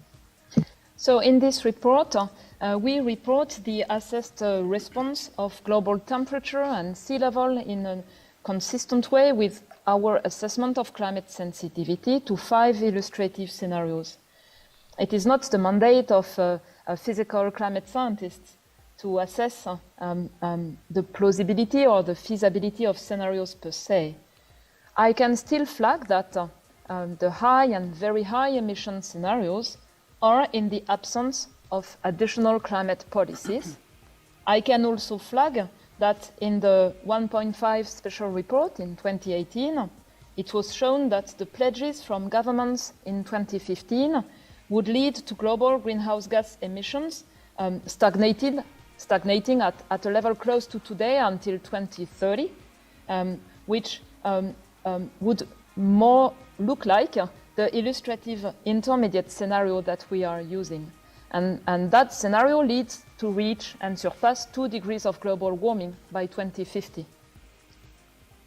The next IPCC reports that are scheduled for the beginning of next year will provide much more information on mitigation pathways as well as on adaptation responses that are extremely important to inform decision-making and action.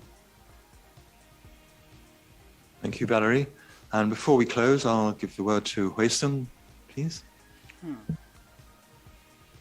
Thank you, Jonathan. I believe some of our audiences outside in this room may wonder why the IPCC does not comment on specific policies of our member government.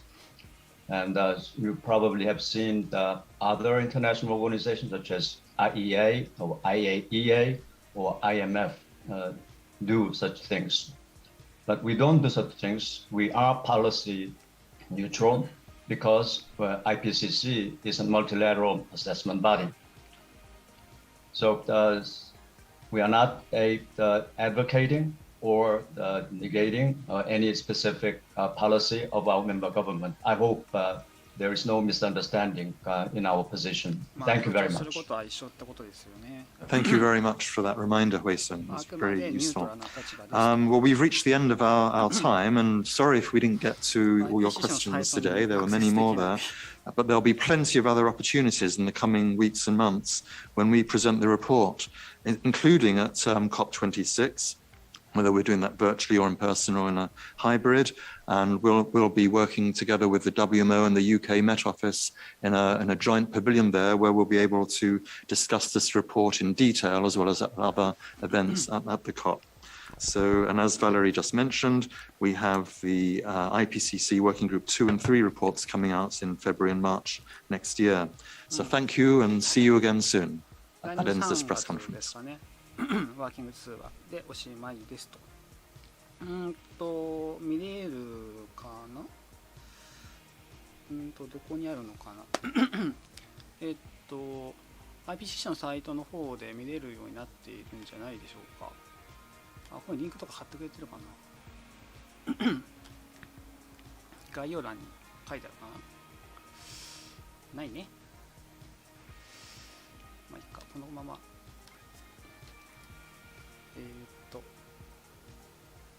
はい。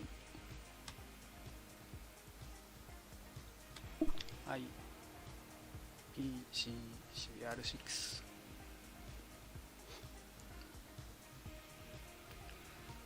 よいしょ。あ、またやられている。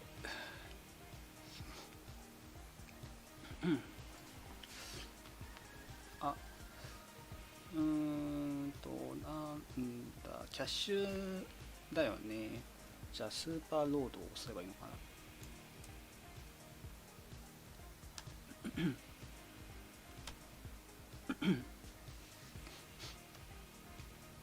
あれ、スーパーロード。まず変なのついてるから、ここら辺の覗いた方がいいよね。あ、いきそうだな。リポーツでいいのかな。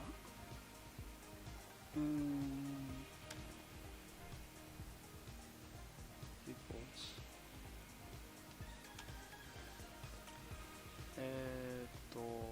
6アセスメントレポート。これがね、フィジカルサイエンスベーシスですね。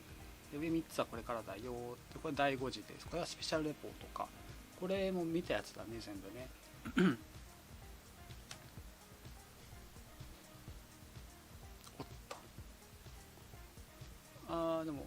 URL がそれっぽいね。これを取れれば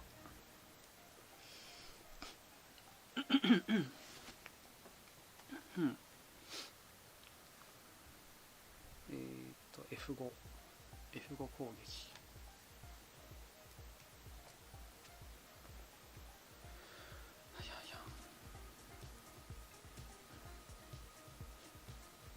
おや、まあみんながアクセスするからだけですかね。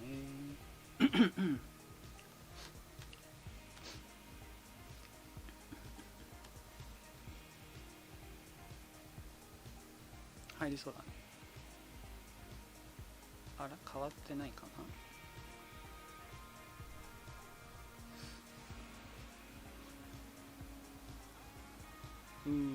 これかな。あれ、出てるっていう話だったと思うんだが。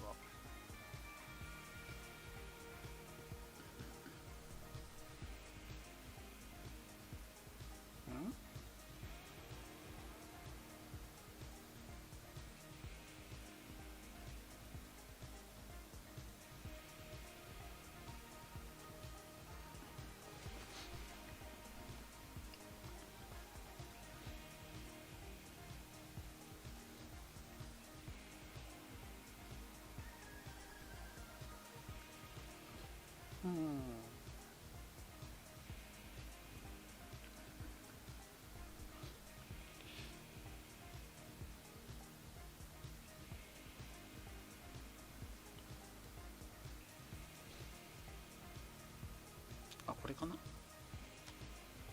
う。これ。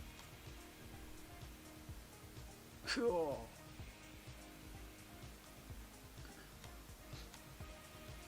あれ、どこで読めるんだろうか。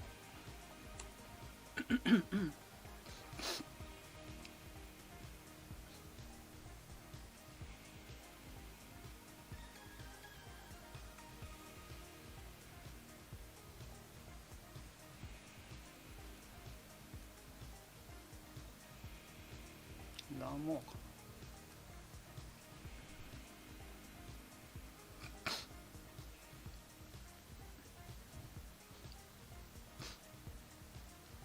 ヒアか。違うね、これかな。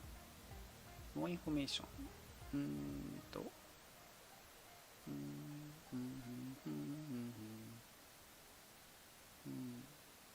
これでも違うの来そうだよね。あ、これか。2020だな。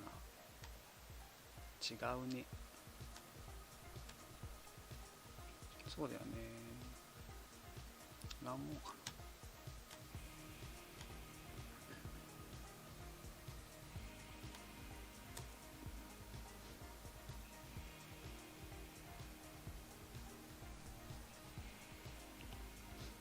ダメだ。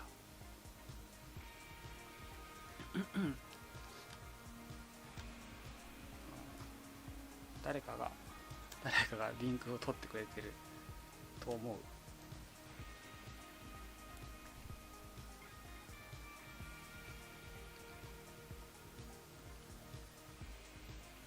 これですかね。これさっき見たんだけどな。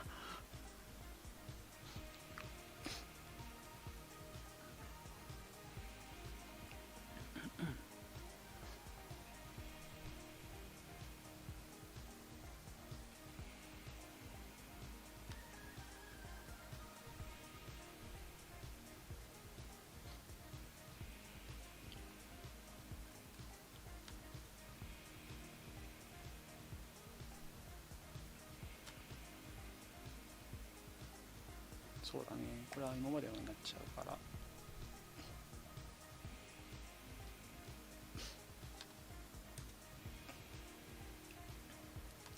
申し訳ない。すいません。アーカイブ入ると思うんで、お忙しい方はアーカイブを見てください。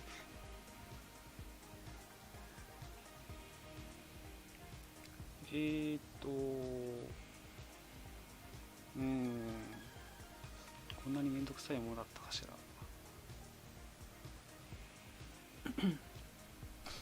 これもアウトラインだからな。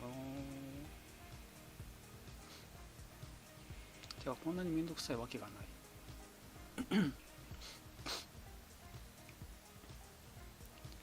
あれかな、なんか時間かかるとか言ってたのかな。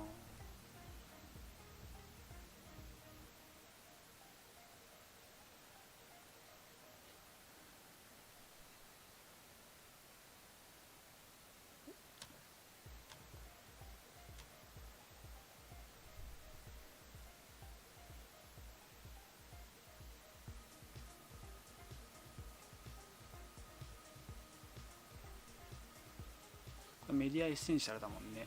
これ多分図表とかがある感じ。これプレスカンファレンスでさっき見たやつだよね。ああ、そっか、Facebook ページにもしかしたらリンクが分かりやすく書いてあるかな。プレスリリース。プレスリリース読むのはさっきと一緒だよね。メディアアセッツでしょ。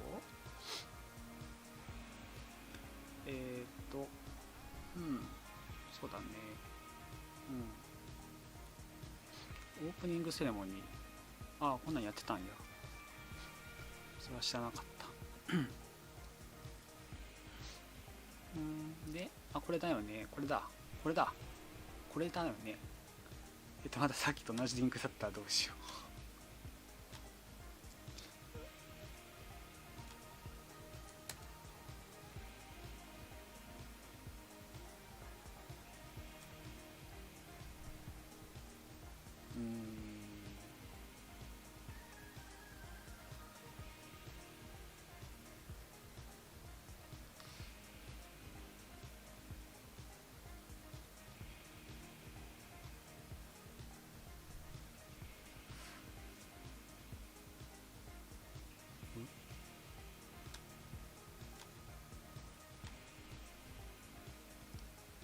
動画だよね。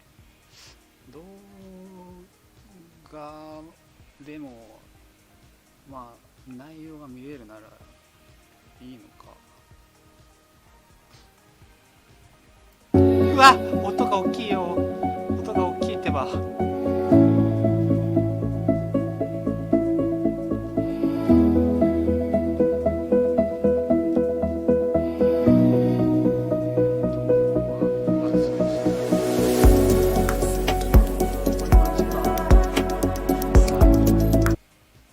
すいませんでした。こ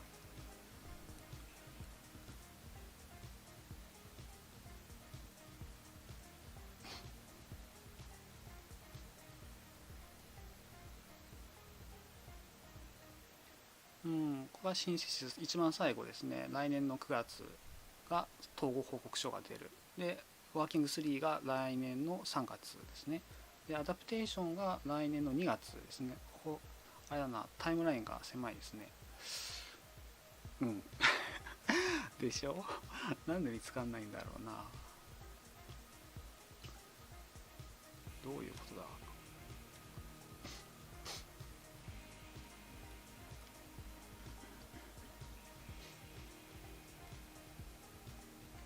まだ上げてないのかな。そんなバカな。さっきのプレスカンファレンスは勘違いしてんのかな。そうだね。Ipcc の Facebook を見よう。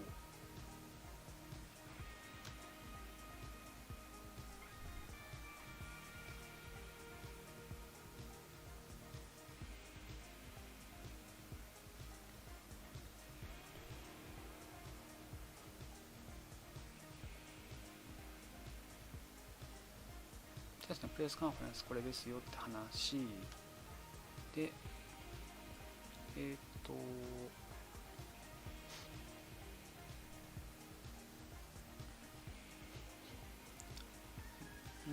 リンク貼ってないのかな。まだ出ないのかな。ちょっとよくわからない。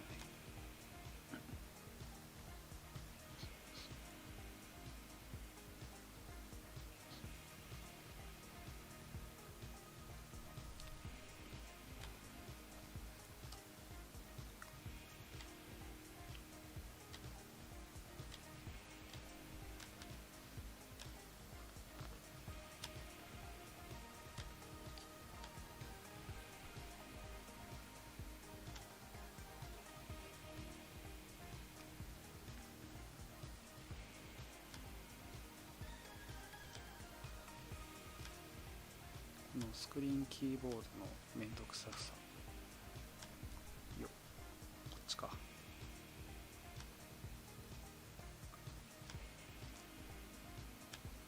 はい、Ipcc AR6。PDF とかじゃないのかなっていう気がするんだけど。ああ、そうか、SPM だよね。あれなんか違うのか、なんか手続きを勘違いしてるのかな。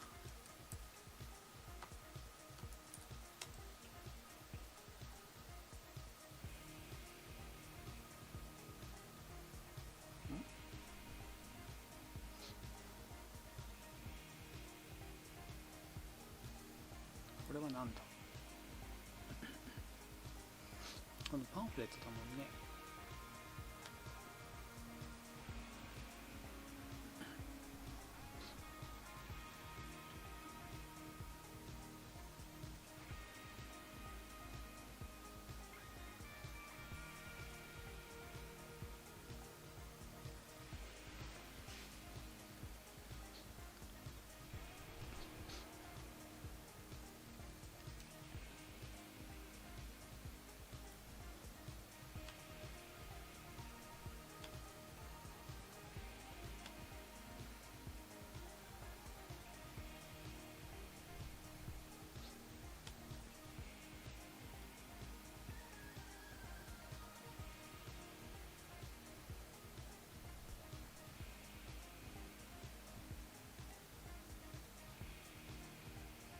あ、これか。ん？こ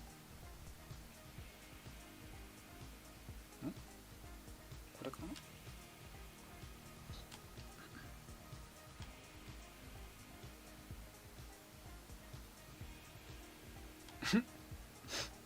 違うけど、まあこれはこれで内容合ってんのかな。クライメットカウンセル ORG AU だからオーストラリアか。ああ、そうだね。とりあえずこれの解説でもしないと間が持たない。これでも絶対これあれだよね、本文から引っ張ってきてるような、絶対原点ある気がするんだけど、なんで取れないんだ。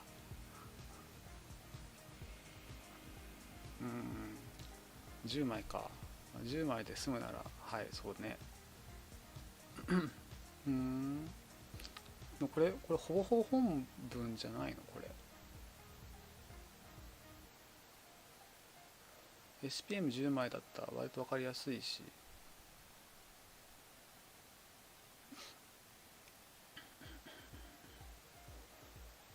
これ D の1ってこれあれだよね。これは本文を参照してるってやつだよね。ムカつく。これ絶対あるでしょ、元ネタが。クライメット、これで調べよう、これで。これで時間区切って検索したら出てくるでしょ。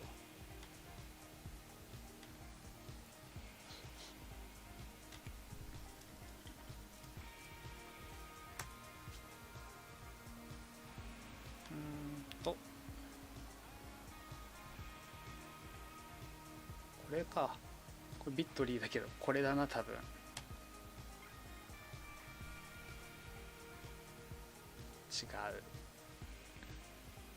う。うわ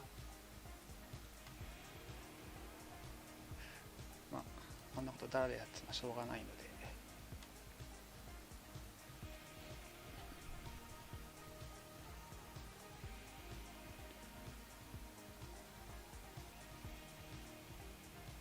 グリーンピースが貼ってないかな。これ PDF だね。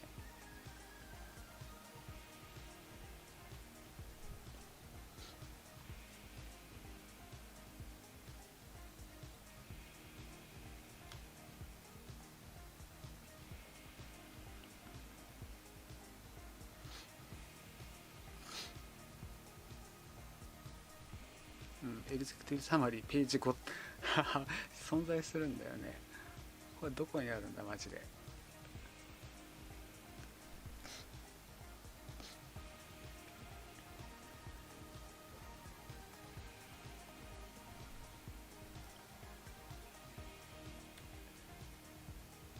絶対もういろんな人が絶対ここにあるって絶対あげてるのにそれを見つけられないというなんたる。さっきのでここで引っ張っ違うね、こっちかな、ここで引っ張ってくるエグゼクティブサマリーまででいいよね。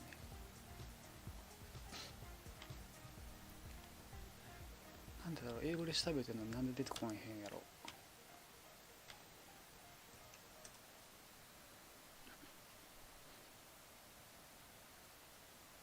あ、これっぽいね。いや、これさっきと同じかな。でもこれだよね。あ、これだな。これだ。なんでこれさっきまで分かんなかったんだ。これだね。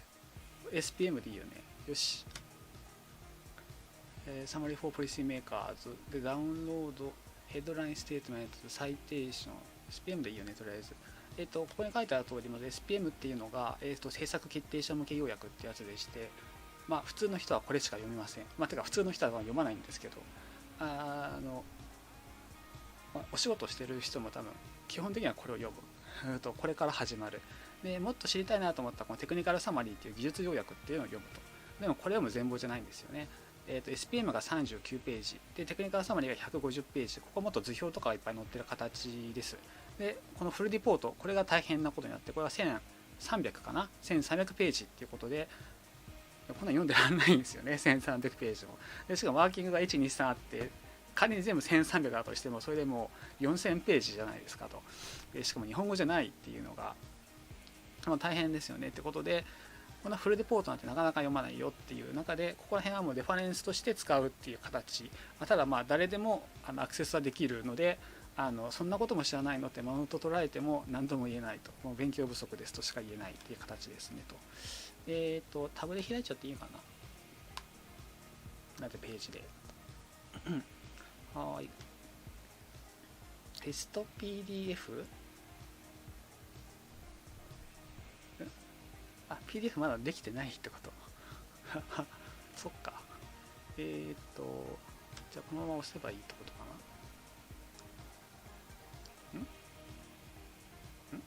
な。あ、SPM できてないの？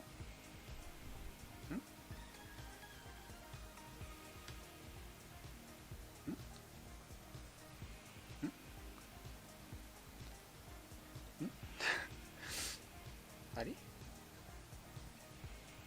エラったあ、これアトラスか。アトラスは今回のポイントですよね。で Q&A とリージョナルファクトシート、ここもでしょうね。地域ごとにっていうのを言ってましたから。であとデータ全体はここ参照ってことですねと。でそれは分かったんだけど、でもアトラス入ってるよね。 SPM ひゃあ、ここら辺やればいいのかな。あ、いけたかな。だから見出しだけか。おかしいな、そんなわけないやろ。マジでなんで SPM 読めないの。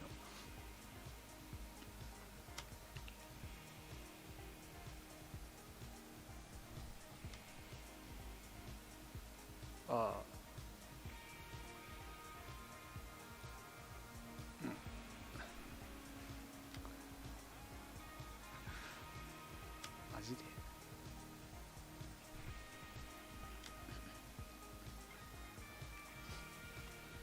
これはあれか、もしかしてみんな困ってんのかな。さっきのオーストラリアとかどうやって撮ってるんだろう。しょうがないな。チャプターサプリメンタリーマテリアルアネックス。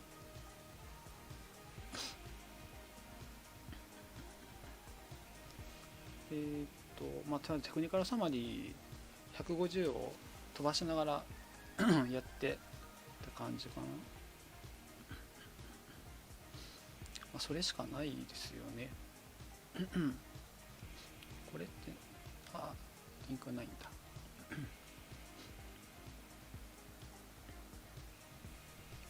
でも待って、アップループされてるんだよね。アップループされてるってことはデータはある。でデータは上げてないのかな。ん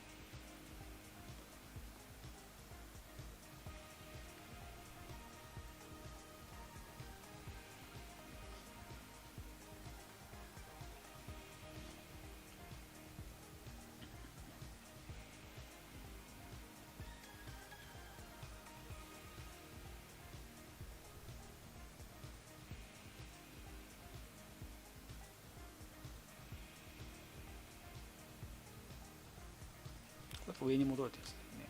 ですよね。まあしょうがないね。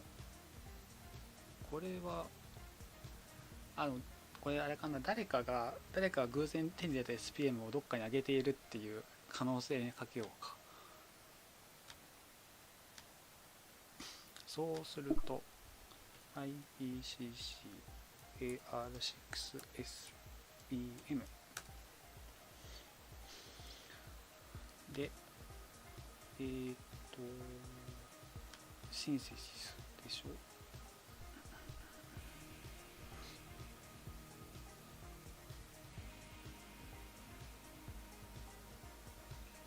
メティかメティでリンク貼ってくれたりしてんのかな。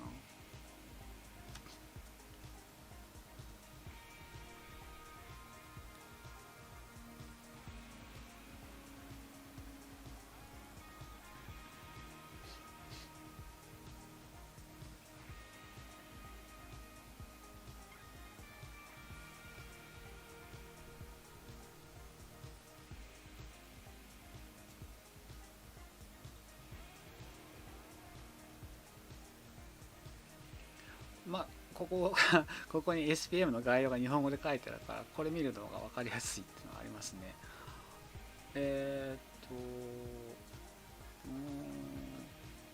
本部のリンクとか貼ってないんですね。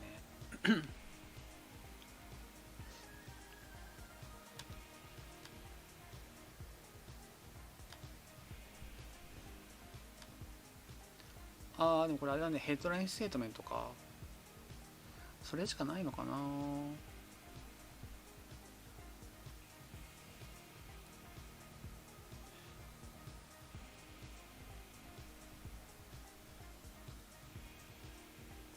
まあじゃあこれを見ていきましょうか。まあヘッドラインステートメントはさっきやりましたね。これはもういらない。これどっから引っ張ってきてるんだろうな、これ。マジで。オーストラリア政府から出してるのかな。そんなことしていいんかな。ヘッドラインステートメント。これですね。これを日本語にしたのがさっきのってことですね。で、まあ、これ2ページしかないね。ってことはやっぱあれに SPM くっつけてんだな。なんか。なんかよくわかんないけど。これ見ますか。まず気候の現状ってことで、疑う余地がないっていう、温暖化を疑う余地がない。これは AR5 第5次評価報告書の時から表現は変わっていないです。多分一番強い表現ですね。で、まあいろんなその世代系において、確認がされていますと。で、あとはこう時系列の話で何世紀何千年もってことでアンプリシーデントっていう前例のないものだっていう話で、この3番目は AR5 以降強化されているっていうところで、この証拠っていうのがもっともっと見つかってるよっていう数も多くなってるし、立ちからしさっていうのも増えてるよっていうことですね。で、このどれぐらいのその気候感度っていう、さっきもそのどれぐらいのそのCO2 減らした時 CO2 に対応する温度の幅っていうのがどれぐらい減るかっていうところで、それがその3度っていうところで、だいぶですね減ってきましたよ、だいぶ正確さが増えてきましたよって話ですと。で、まあ、1.5 度2度っていうのがやっぱり、持っていたいよねっていう目標であり、まあ、いろんなところで、こう大雨だったり熱波だったりいろんなことが観測されているよっていう感じですね。あとはここは極端現象の話ですね。モンスーンとかの話ですと。で、ここはカーボンシンクの話で、吸収源の話、海とか陸ですね。海は二酸化炭素吸収して、酸性化が進みます。で、ここは氷床の話ですね。で、こうリスク評価の話で、自然による、変動と、あとは人為的な変動って両方ありますよと。でここが、CIDs、影響駆動要因っていうところで、1.5 と 2度の、比較をしていますと。で、リスク評価の中で、可能性の低い結果っていうのも大事ですよっていうことですね。でここがカーボンニュートラルの部分ですね。その2050年ですけれども、で、CO2 だけでなくメタンとかいうことも大事ですよと。でエアロゾルによるその温暖化が下がる要因っていうのも大切ですよと。気候変動の抑制の話ですね。で少ない二酸化炭素が少ないシナリオっていうのだとっていう話でここに書いてありますと。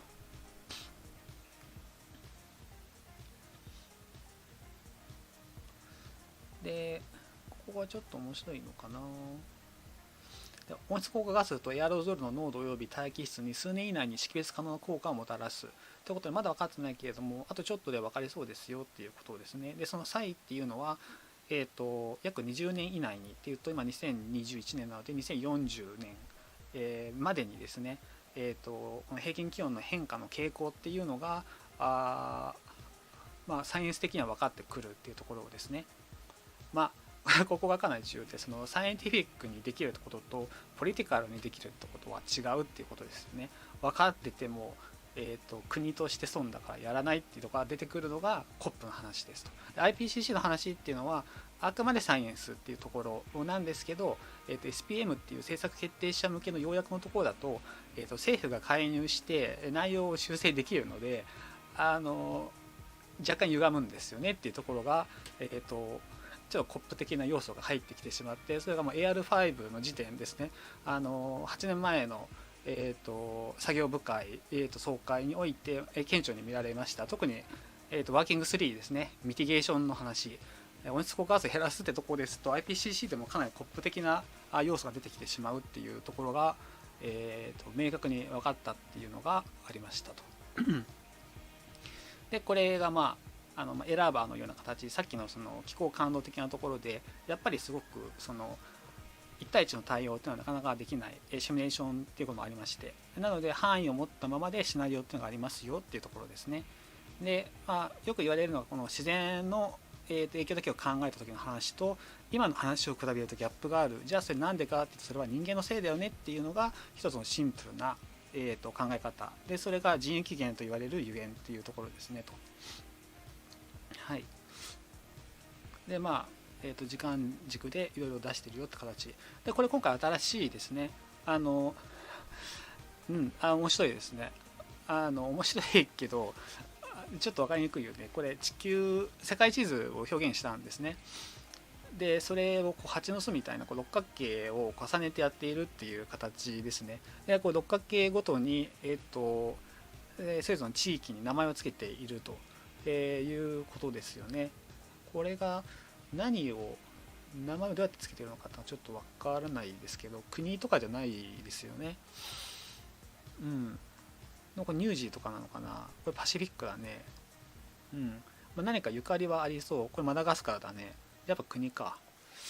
はい。で、赤いのが極端な高温に観測された変化が増加しているっていうところですね。でどこも赤くなっているよっていうのがシンプルな、今回の分析結果で、緑については大雨っていうのも増えてるよ。ただ大雨はその気温ほどじゃないですねっていうところで、ユーラシア大陸、そして、北米とあとは南アフリカで南米の一部って形っていうところですと。でこれはあくまでその発見ベースなので、これに思って何かすごくその法則性とか出てくるってわけじゃないですけど、こんな形になってますと。で農業と干ばつについてはこういう形ですというところで、これを見ると、大雨と重なったり重ならなかったりっていうところですかね。はい。で下にそうですね、判例が書いていて、何を表しているかが書いてますと。はい。ここは新しいというか、こういうのがワーキング1に入ってくるっていうのが新鮮なところかなという気はします。ワーキング2っぽいですよね、ここら辺の話ってやっぱり。でこれがさっきのリージョナルの話ってことですね。リージョナルの話っていうのはここに入ってきたことによって、世界の200ぐらいの国々または地域が、それぞれの政策決定者が判断をしやすいものになっている。つまりうちの地域っていうのはすごく暑くなってるし、雨も降ってるし、干ばつもしてるみたいなところが IPCC のお墨付きで分かるっていう形になっているということですね。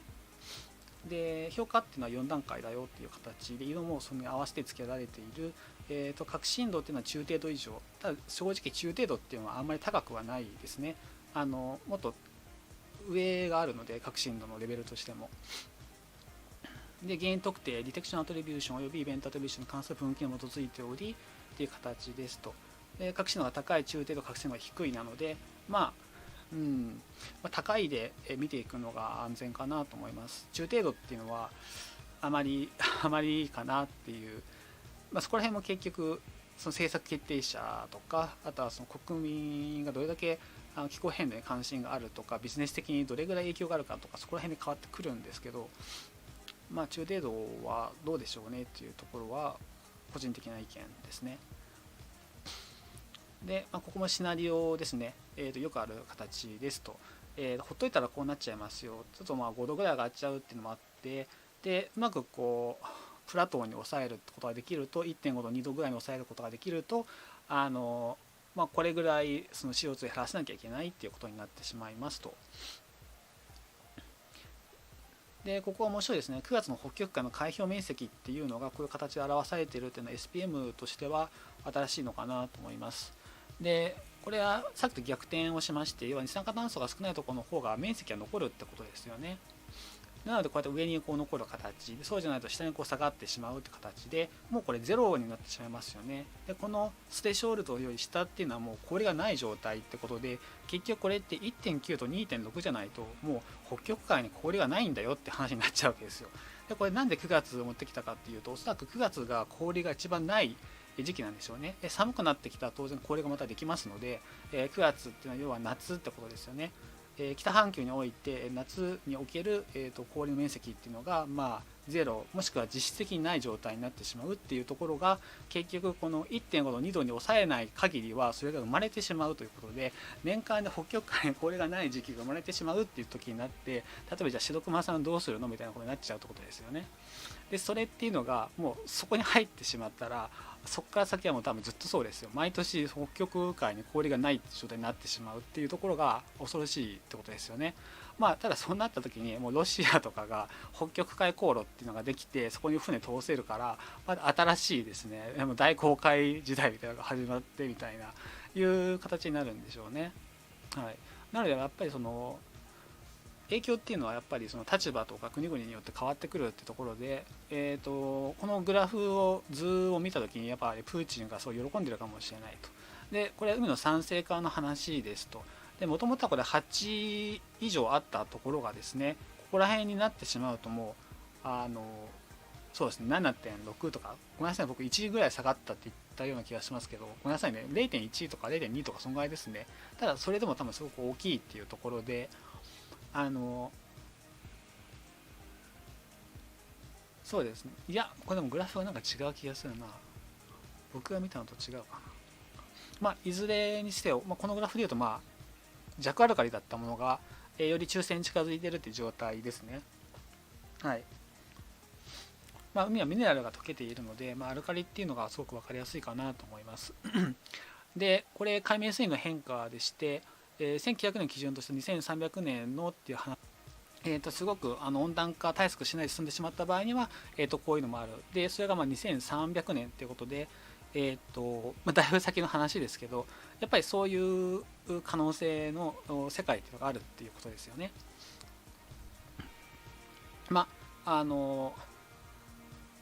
そこまではいかないだろうし、我々はみんな死んではいるんですけど、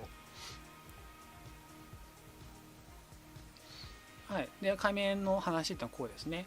でこれが不安定なプロセスを含むストーリーラインということで、こういうのも存在するよって話です。で多分これ本文読めば書いてあると思うんですけど、多分革新度が低いと思うんですよね。中程度かもしれないけど、中程度すらないかもしれない。程度っていうんですかね、低いと思いますね。でシナリオ5つ、先ほどのプレスカンファレンスでも何回もですね5つのシナリオって言っていました。でそれが ABC と ABCDE ってことですね。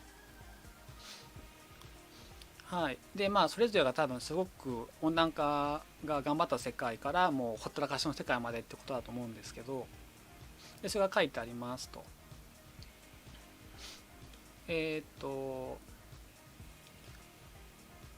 そうですね、この産業革命の時から比べた時の世界平均気温の変化っていうのがどれぐらいですかね、 0.85 度ぐらいなんですかね。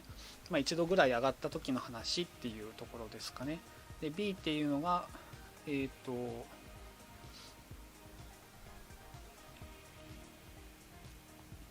月の北極下の海氷面積に紐づいているシナリオってことですかね。なんかあまり民主感がなくてちょっとわかんないけど違うのかな。なんか図をパッて見た方がいいんですかね。終わってしまった。今まで見てきたものが触れられている感じはしますね。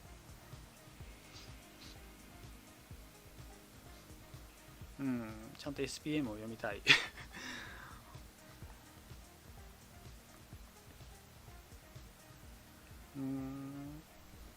なるほど、なんかまとまってるのかこれ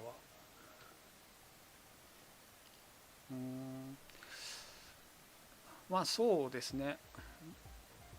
新規性としては、蜂の巣とあとアトラスがここに入ってないのでアトラスの話っていうのがポイントですかね。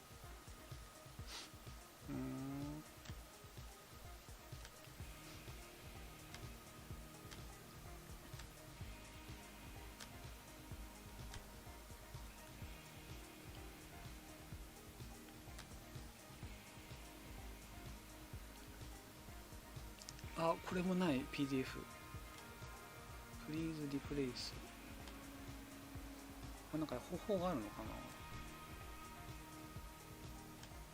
な。それはさすがにおかしいね。フルリポートは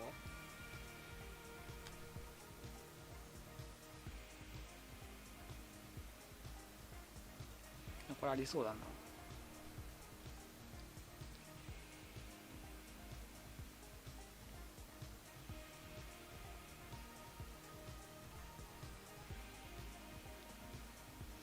1300ページも読まないけど。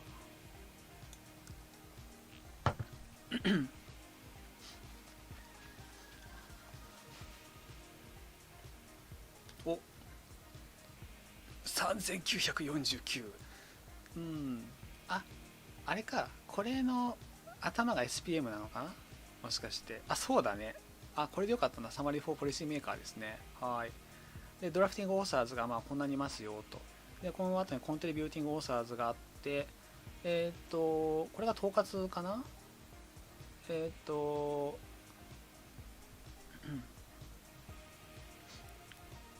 括だと多分江森天帝とかいるんでしょうね。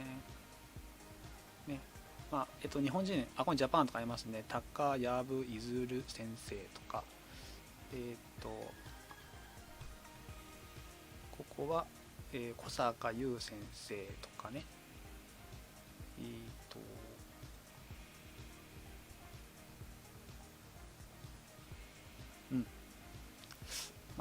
日本人頑張ろう。頑張ってるんですけどね。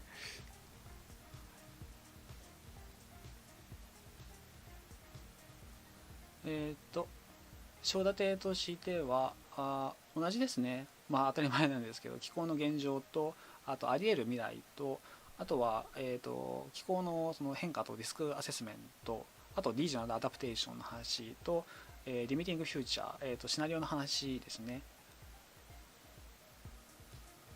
でイントロは大体ここら辺は多分ここら辺を考慮してみたいなことなんですよね。なので AR5 の話とか、あとスペシャルレポートの話とかですね、あと AR6 サイクルの話とかを踏まえてですよっていうことで、SPM っていうのはこんなこと書いてますっていう感じですね。でよくあるこの Based on Scientific Understanding とか科学に基づいてますよっていうことですと。で Scientific basis for each key findings is found to chapter section in the main report感じです。でこれ TS は技術条約で、あとカーリーブラケッツか。だからあれですね、こう引っ張ってきてる、引用してるよっていうのを示してるってことですね。でこれアトラスですね。やっぱアトラスがかなりポイントになってくるかなですと。でこんな感じになってますと。でここにフィギュアがついて SPM1、SPM2 でこれSPM の引用はここにもあるような TS とかですね、本文とか TS が引っ張ってきているので、その都度それを参照しないとちょっとわからないというところがあります。でここにあるのはこのハイカンフィデンスっていうのが要は確信度が高いということで、信じてもいいよというような形ですね。はい。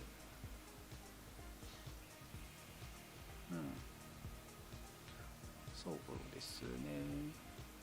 今もう 410ppm になっちゃったんですね。これ二酸化炭素というか、の濃度ですね、温室効果ガスの濃度でして、以前も動画で少し言いましたが、350っていう 350ppm を以下にしようっていうのを、主張している団体がありまして、今もあるんですけど、410になっちゃいましたっていうことで、かなり団体としては辛い状況だなっていう感じですね。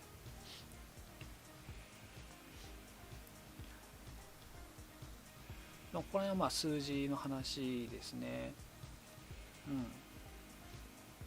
あとはここに、あれですね、代替フロンの話が書いてますと。で代替フロンっていうのは、フロンっていうのがオゾン層を破壊してたから、代替フロンっていうのを使おうねって話になったら、それは温室効果ガスとして二酸化炭素の1万倍とか、もうそんなレベルで温室効果を発生するっていうちょっと怖いやつらだったっていうのがあって、そんな扱いはちょっと慎重に、ただ量としてはすごく少ないので、気をつけてねって感じですね。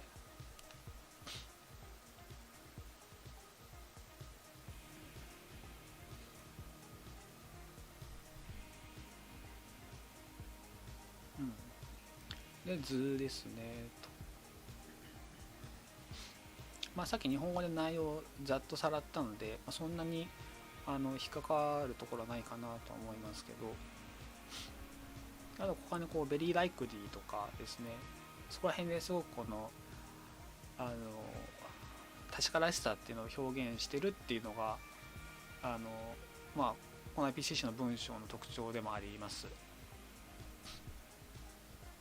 選ばここまで出てなかったですね。さっきここまででしか出てなかったですよね、プレスカンファレンスで。ここから先っていうのがカーボンダイオキサイド、温室効果ガスの内訳ですよね。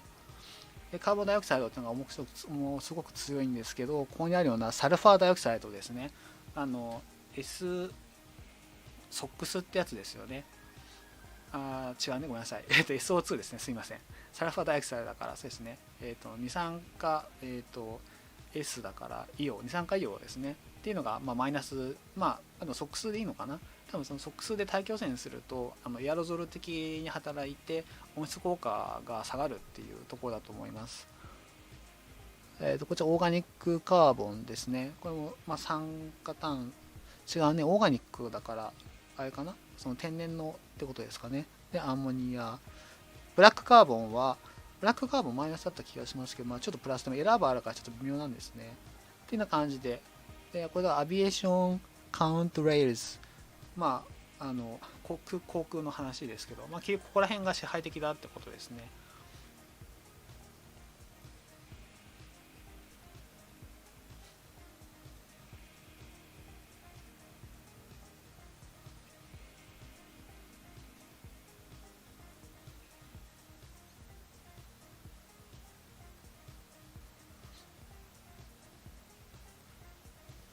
でこんな感じですごくいっぱい、参照があるので、これ図がちょっと今のところ出てないので、図は図で見る感じなんでしょうね。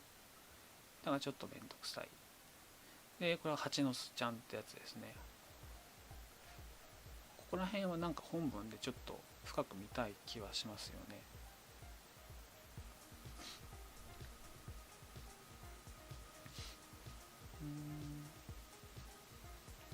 じゃあこれで終わりなんでしょうね。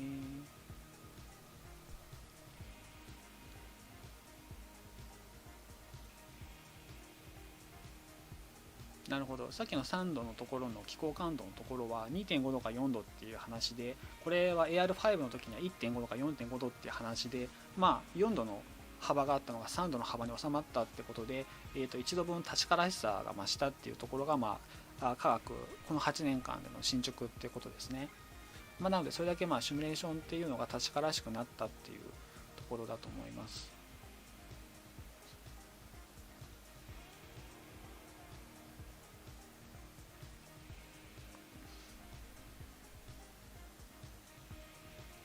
これね、リンクとか貼ってほしいですよね、できたらね。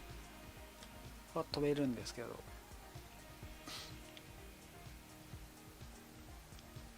うん、これシナリオですね。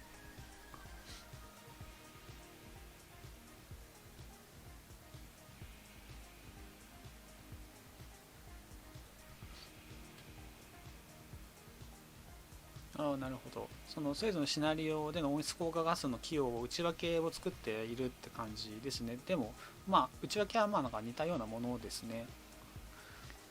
まあ、エラーバーもあるけど割とどれも似たような感じなので、そこまで差異を気にすることではないのかな。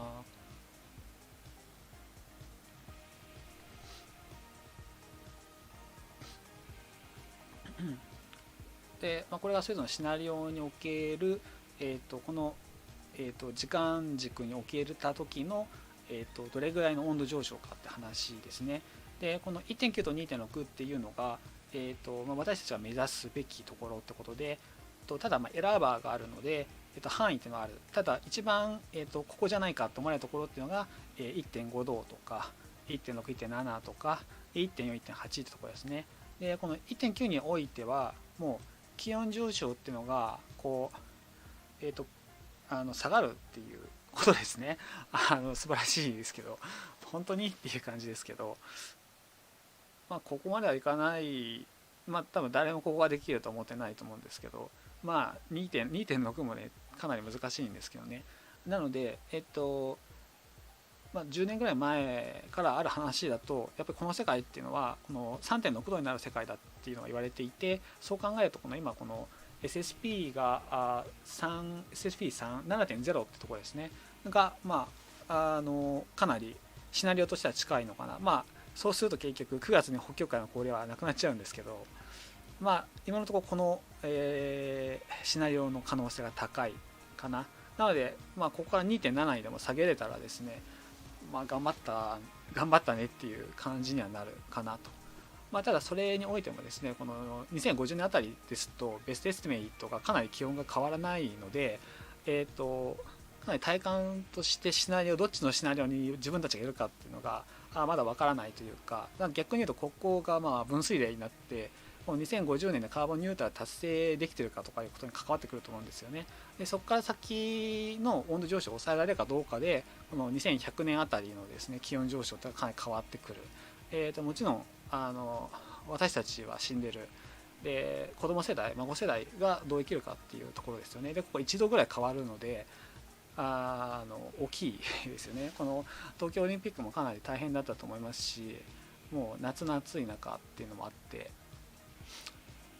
熱射で、ヒートウェーブで、倒れる人が増えますよねっていう感じだと思います。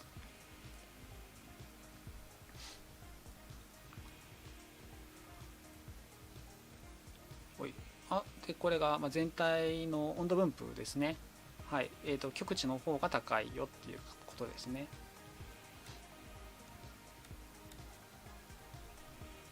でこれがプレシピテーションだから降水と、こっちがトータルコラムソイルモイスチャーチェンジ。まあその土壌にあるその水分の変化っていうところですか。なんかあんまりこれは新鮮な感じがしますが、何か災害とか農業に関係するんですかね。でなんかちょっと面白いの出てきましたね。これはさっきの蜂の巣ですか。エクストリームズだから、これは極端現象、台風とかですかねの頻度と強度っていうのが Every additional increment of global warming だから、温暖化が進むにつれてってことですね。で左が 10-year イベントですね。で右が50-year イベントっていう感じですと。10年おきにってことですかね。10年に1回10年に1回ぐらいに起こる台風とかそういう災害級のものですよね。モンスーンでも何でもいいんですけど、で右が50年に1回っていうかもうとんでもないって感じですよね。でそれについて、どれぐらい上がるかっていう感じですよね。で、左見ていただくと、例えば1度上がった時には 2.8 倍増えるんだよみたいな、もうこれだけでもすごいですけど、4度上がったら 9.4 倍増えるんだよっていうのが大変ですよね。でそれがですよ、50年に1回だと4度上がると 39.2 倍増えるっていうのは、もうなんか災害みたいな、カタストロフィーみたいな感じになって大変だって感じですよね。でここら辺はその特別報告書ですでに大きな台風の個数が増えるっていうのは知見として出ていて、多分それがさらにブラッシュアップされたっていう形だと思います。でこれは具体的にこういうようなクォンティファイされた、定量化されたっていうところが大きいですよね、本当に。日本でその50年に1回のイベントっていうのはちょっとなかなか分かりづらい、3.11 の時ぐらいの話、なのかもしれないですけど、あれがですよ、その先ほどだと 3.6 度上がる世界だとすると、20倍ぐらいに増えちゃうわけですね。例えばそんなことはちょっと許容しがたいですよね。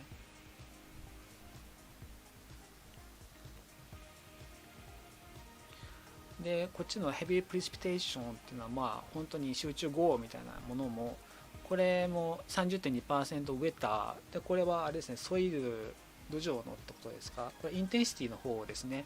強度が 30% 上がるっていう、で頻度が 2.7 倍って感じですよね。でこっちがアグリカルチャルニコロジカルジョアウトが干ばつですね。でこっちが 1.0SD っていうのが分かんないですけど、より、乾くっていうことですね。で、頻度が4倍ってことで、いずれにしてもこんな整数倍しちゃうようなっていうのは、深刻ですね。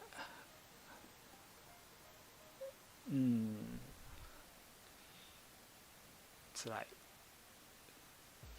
らいな。これ大きいですね。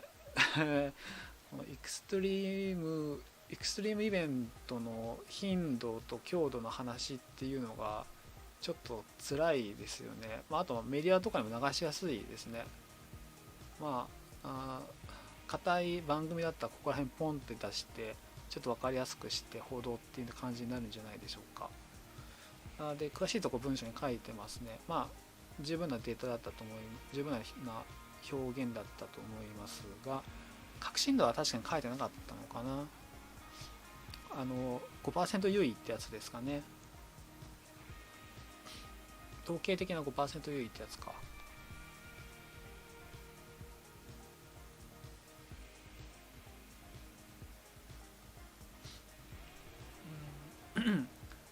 で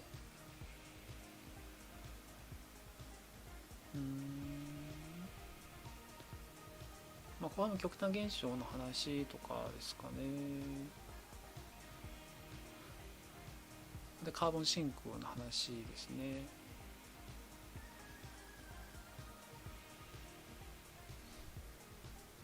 割と SP はこれもなんか新しいものですね。The proportion of CO2 emission taken up by land、 カーボンシンクの割合ですかね。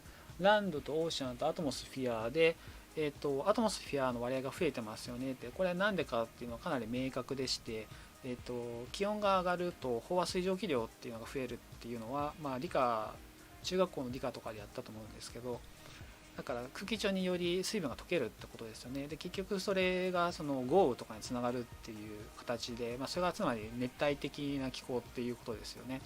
で、そうなってしまうっていうことが、ここに数値として描かれているっていう状況ですね。ただこんなに差があるのかっていうところですね。つまりこれってすでに日本はその夏はその湿気でムンムンするのがめっちゃムンムンするってことですよね。やだ。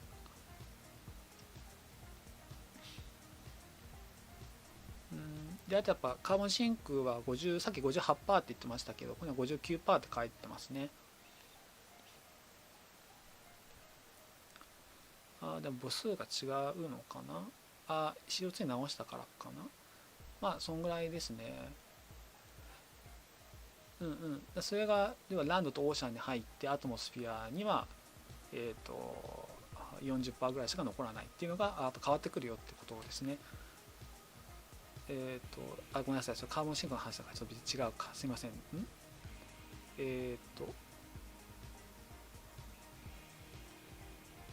まあそういうことですね、そういうことですね、多分。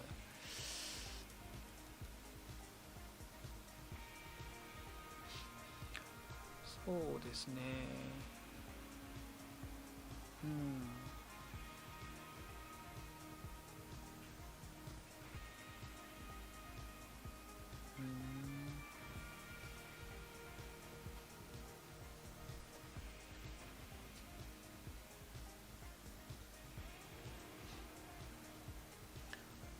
ここはまあイリバジブルですね。まあもう戻れないというか不可逆的なっていう、まあ一番恐れてしまうところですよね。戻れるんだったらいいですよね。お金かけたり人が頑張って戻るならっていうのがありますけど、要は失われても戻ってこないっていうところっていうのはまあ犯してはならないっていう話ですよね。でまた大気なルミナリの、話ですね。先ほど見たやつですね。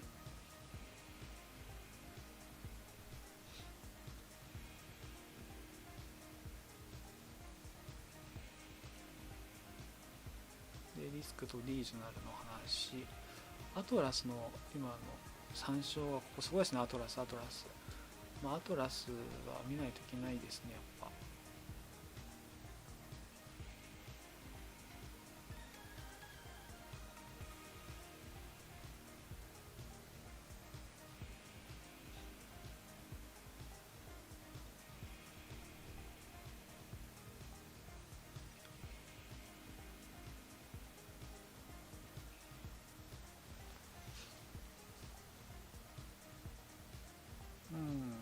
そうですね。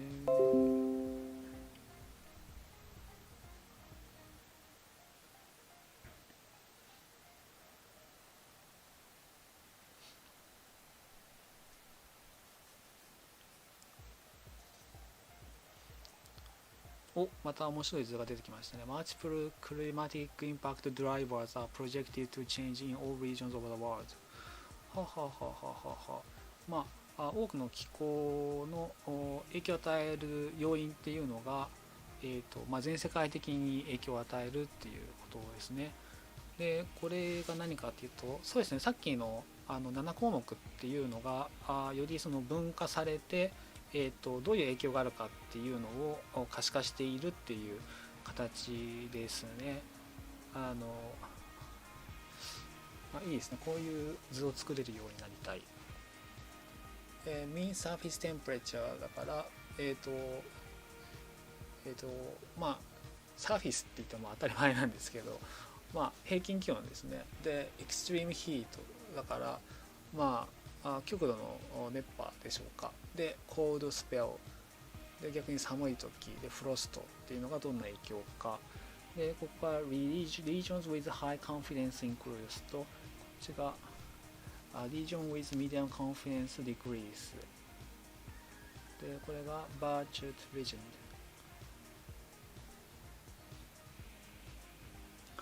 まあなんかこっちは上がるよと下がるよですね。でこれは Number of Rundown Coastal Region。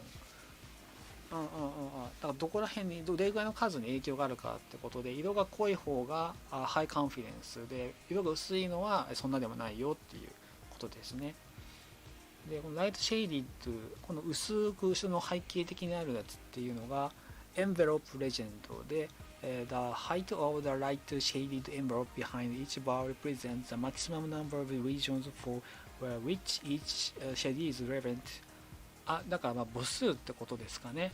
だからこれだけの中でっていう割合を示しているっていうのは、そうなんだ、こういう表現の仕方があるんですね。そうするとあれか、次元が増えるのか。なるほど。なんか例えばこことかだともうほぼほぼ 100% で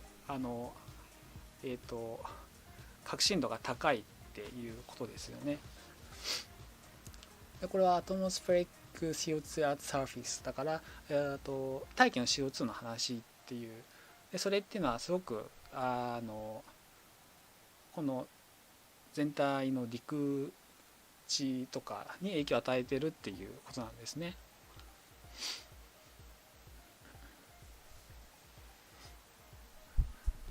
でA が陸地で B が海とかってことですね。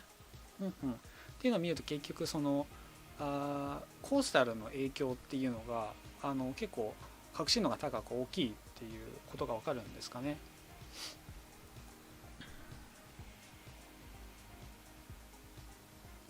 だからそうだね、なんかコースタルの地域ってことでしょうか。水際の地域っていうのが影響を受けるよっていうことですかね。で逆にこのスノーアイスっていうのは影響を受けないじゃなくて、これ下がるだからディクリース量が上がるか下がるかっていうやつか。そうですね。だから上がる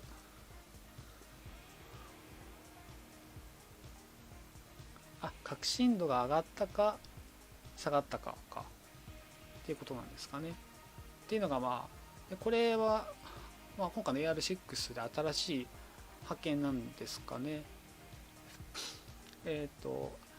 クリマティックインパクトドライバーズ、これが CIDs っていうやつですね。見出しにもありましたね。Physical Climate System Conditions、例えば Means Events Extremes ってことですね。That affect an element on society or ecosystems depending on system tolerance.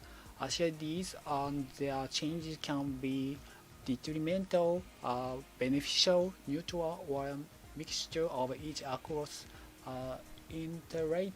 interacting system elements and regions. The CIDs are grouped into 7 types, which are summarized under the icons in the figure. All regions are projected to experience changes in at least 5 CIDs.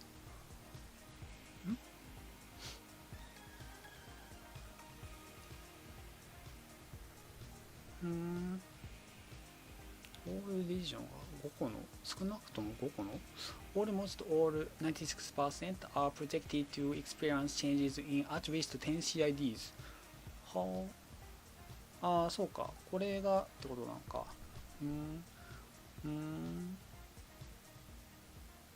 なるほど。でもなんかまだその解釈をどうやってしていいのかがちょっとよくわかんないですね。でもなんかこれは面白いですね。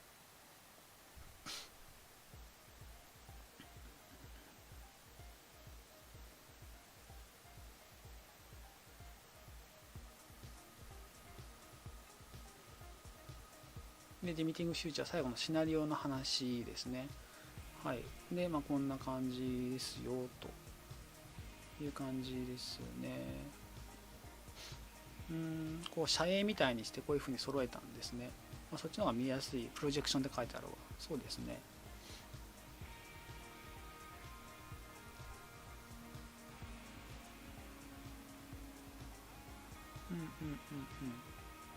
で温度上昇の話は、過去のこれまでの話と、Historical Cumulative CO2 Emissions from でこれですってことですね。でこの Historical CO2 っていうところの概念は AR5 の時から出てきました。歴史的な累積排出量っていうのが、気温上昇と相関があるっていう形ですね。なので要は過去に排出した CO2 全てが人類の罪だということで温度上昇に乗っかってくるっていうのがかなり強烈なメッセージでした。なので CO2 の出す量を止めなきゃいけないんですよね。ゼロにしなきゃいけないというのはここから来ています。なので2050年までに CO2 出す量をゼロにしないと温暖化は止まらないという形になります。でその余裕っていうのはこのカーボンバジェットってやつですね。あとどれぐらい余裕がありますかっていう話で、どんどん余裕はなくなってきますよと、銀行の預金残高がどんどん減ってきますよって話ですね。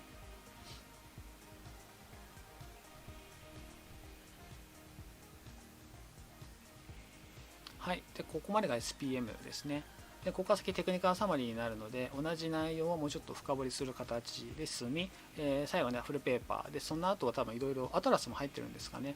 あとアネックスとかサジとかいろんなものが入ってきて、3949っていうこんな内容、しかもどんどん詳しく複雑になってくるのが3949もあるっていうのはなかなか研究者の方でも読む機会はあまりないかと思います。っていうことをやっているですね。8年かけてやってるってことなんですよ。大変ですね。はい、保存しときましょう。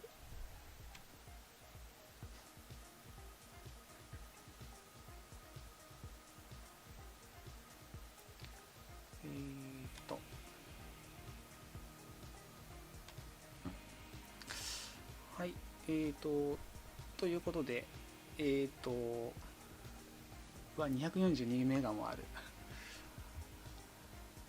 ざっとですね、IPCC の第6次評価報告書のワーキング1位について、SPM 中心に、とても簡単で申し訳ないですけどご説明を差し上げました。振り返ってポイントとしてやっぱりアトラスっていうのが全く新しいその柱として出てきているということと、8の数のようなですねリージョナルの話、そして7項目のですね CIDs の話、あとは大きい項目っていうとそんなところですかねっていうところが今回のポイントなのかなという気がします。細かいところで言うとその気候感度のところが4度から3度に下がって正確性が増したりですとか、そういうところが入ってくるんですかね。はい、あとは、9月の北極海の氷がゼロになるっていうのも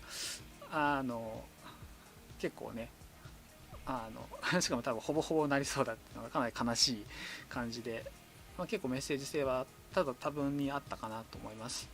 今回初めてIPCC の報告書を読まれた方何が何だかわからないところも多々あるかと思います。日本語がですねここから作るので、まだ時間かかると思うんですが、出たらそれを参照してみてください。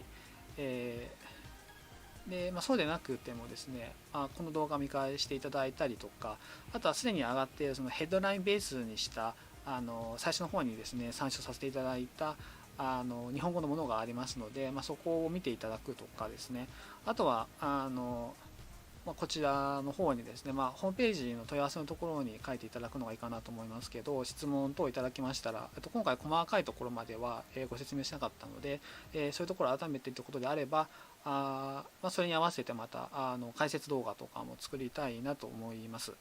という形でですね、今回のワーキング1の話っていうのはここで締めたいと思います。ワーキング2がですね、来年の春ぐらいですかね、2月ぐらいに2が出てくると思うので、その時にまたですね、このような形で、解説の配信したいと思います。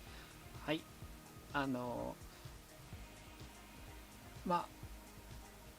環境の話、そもそものところできてはいないと思うので、その間でですね、何回か環境のテーマにした、お話ができればいいかなと思います。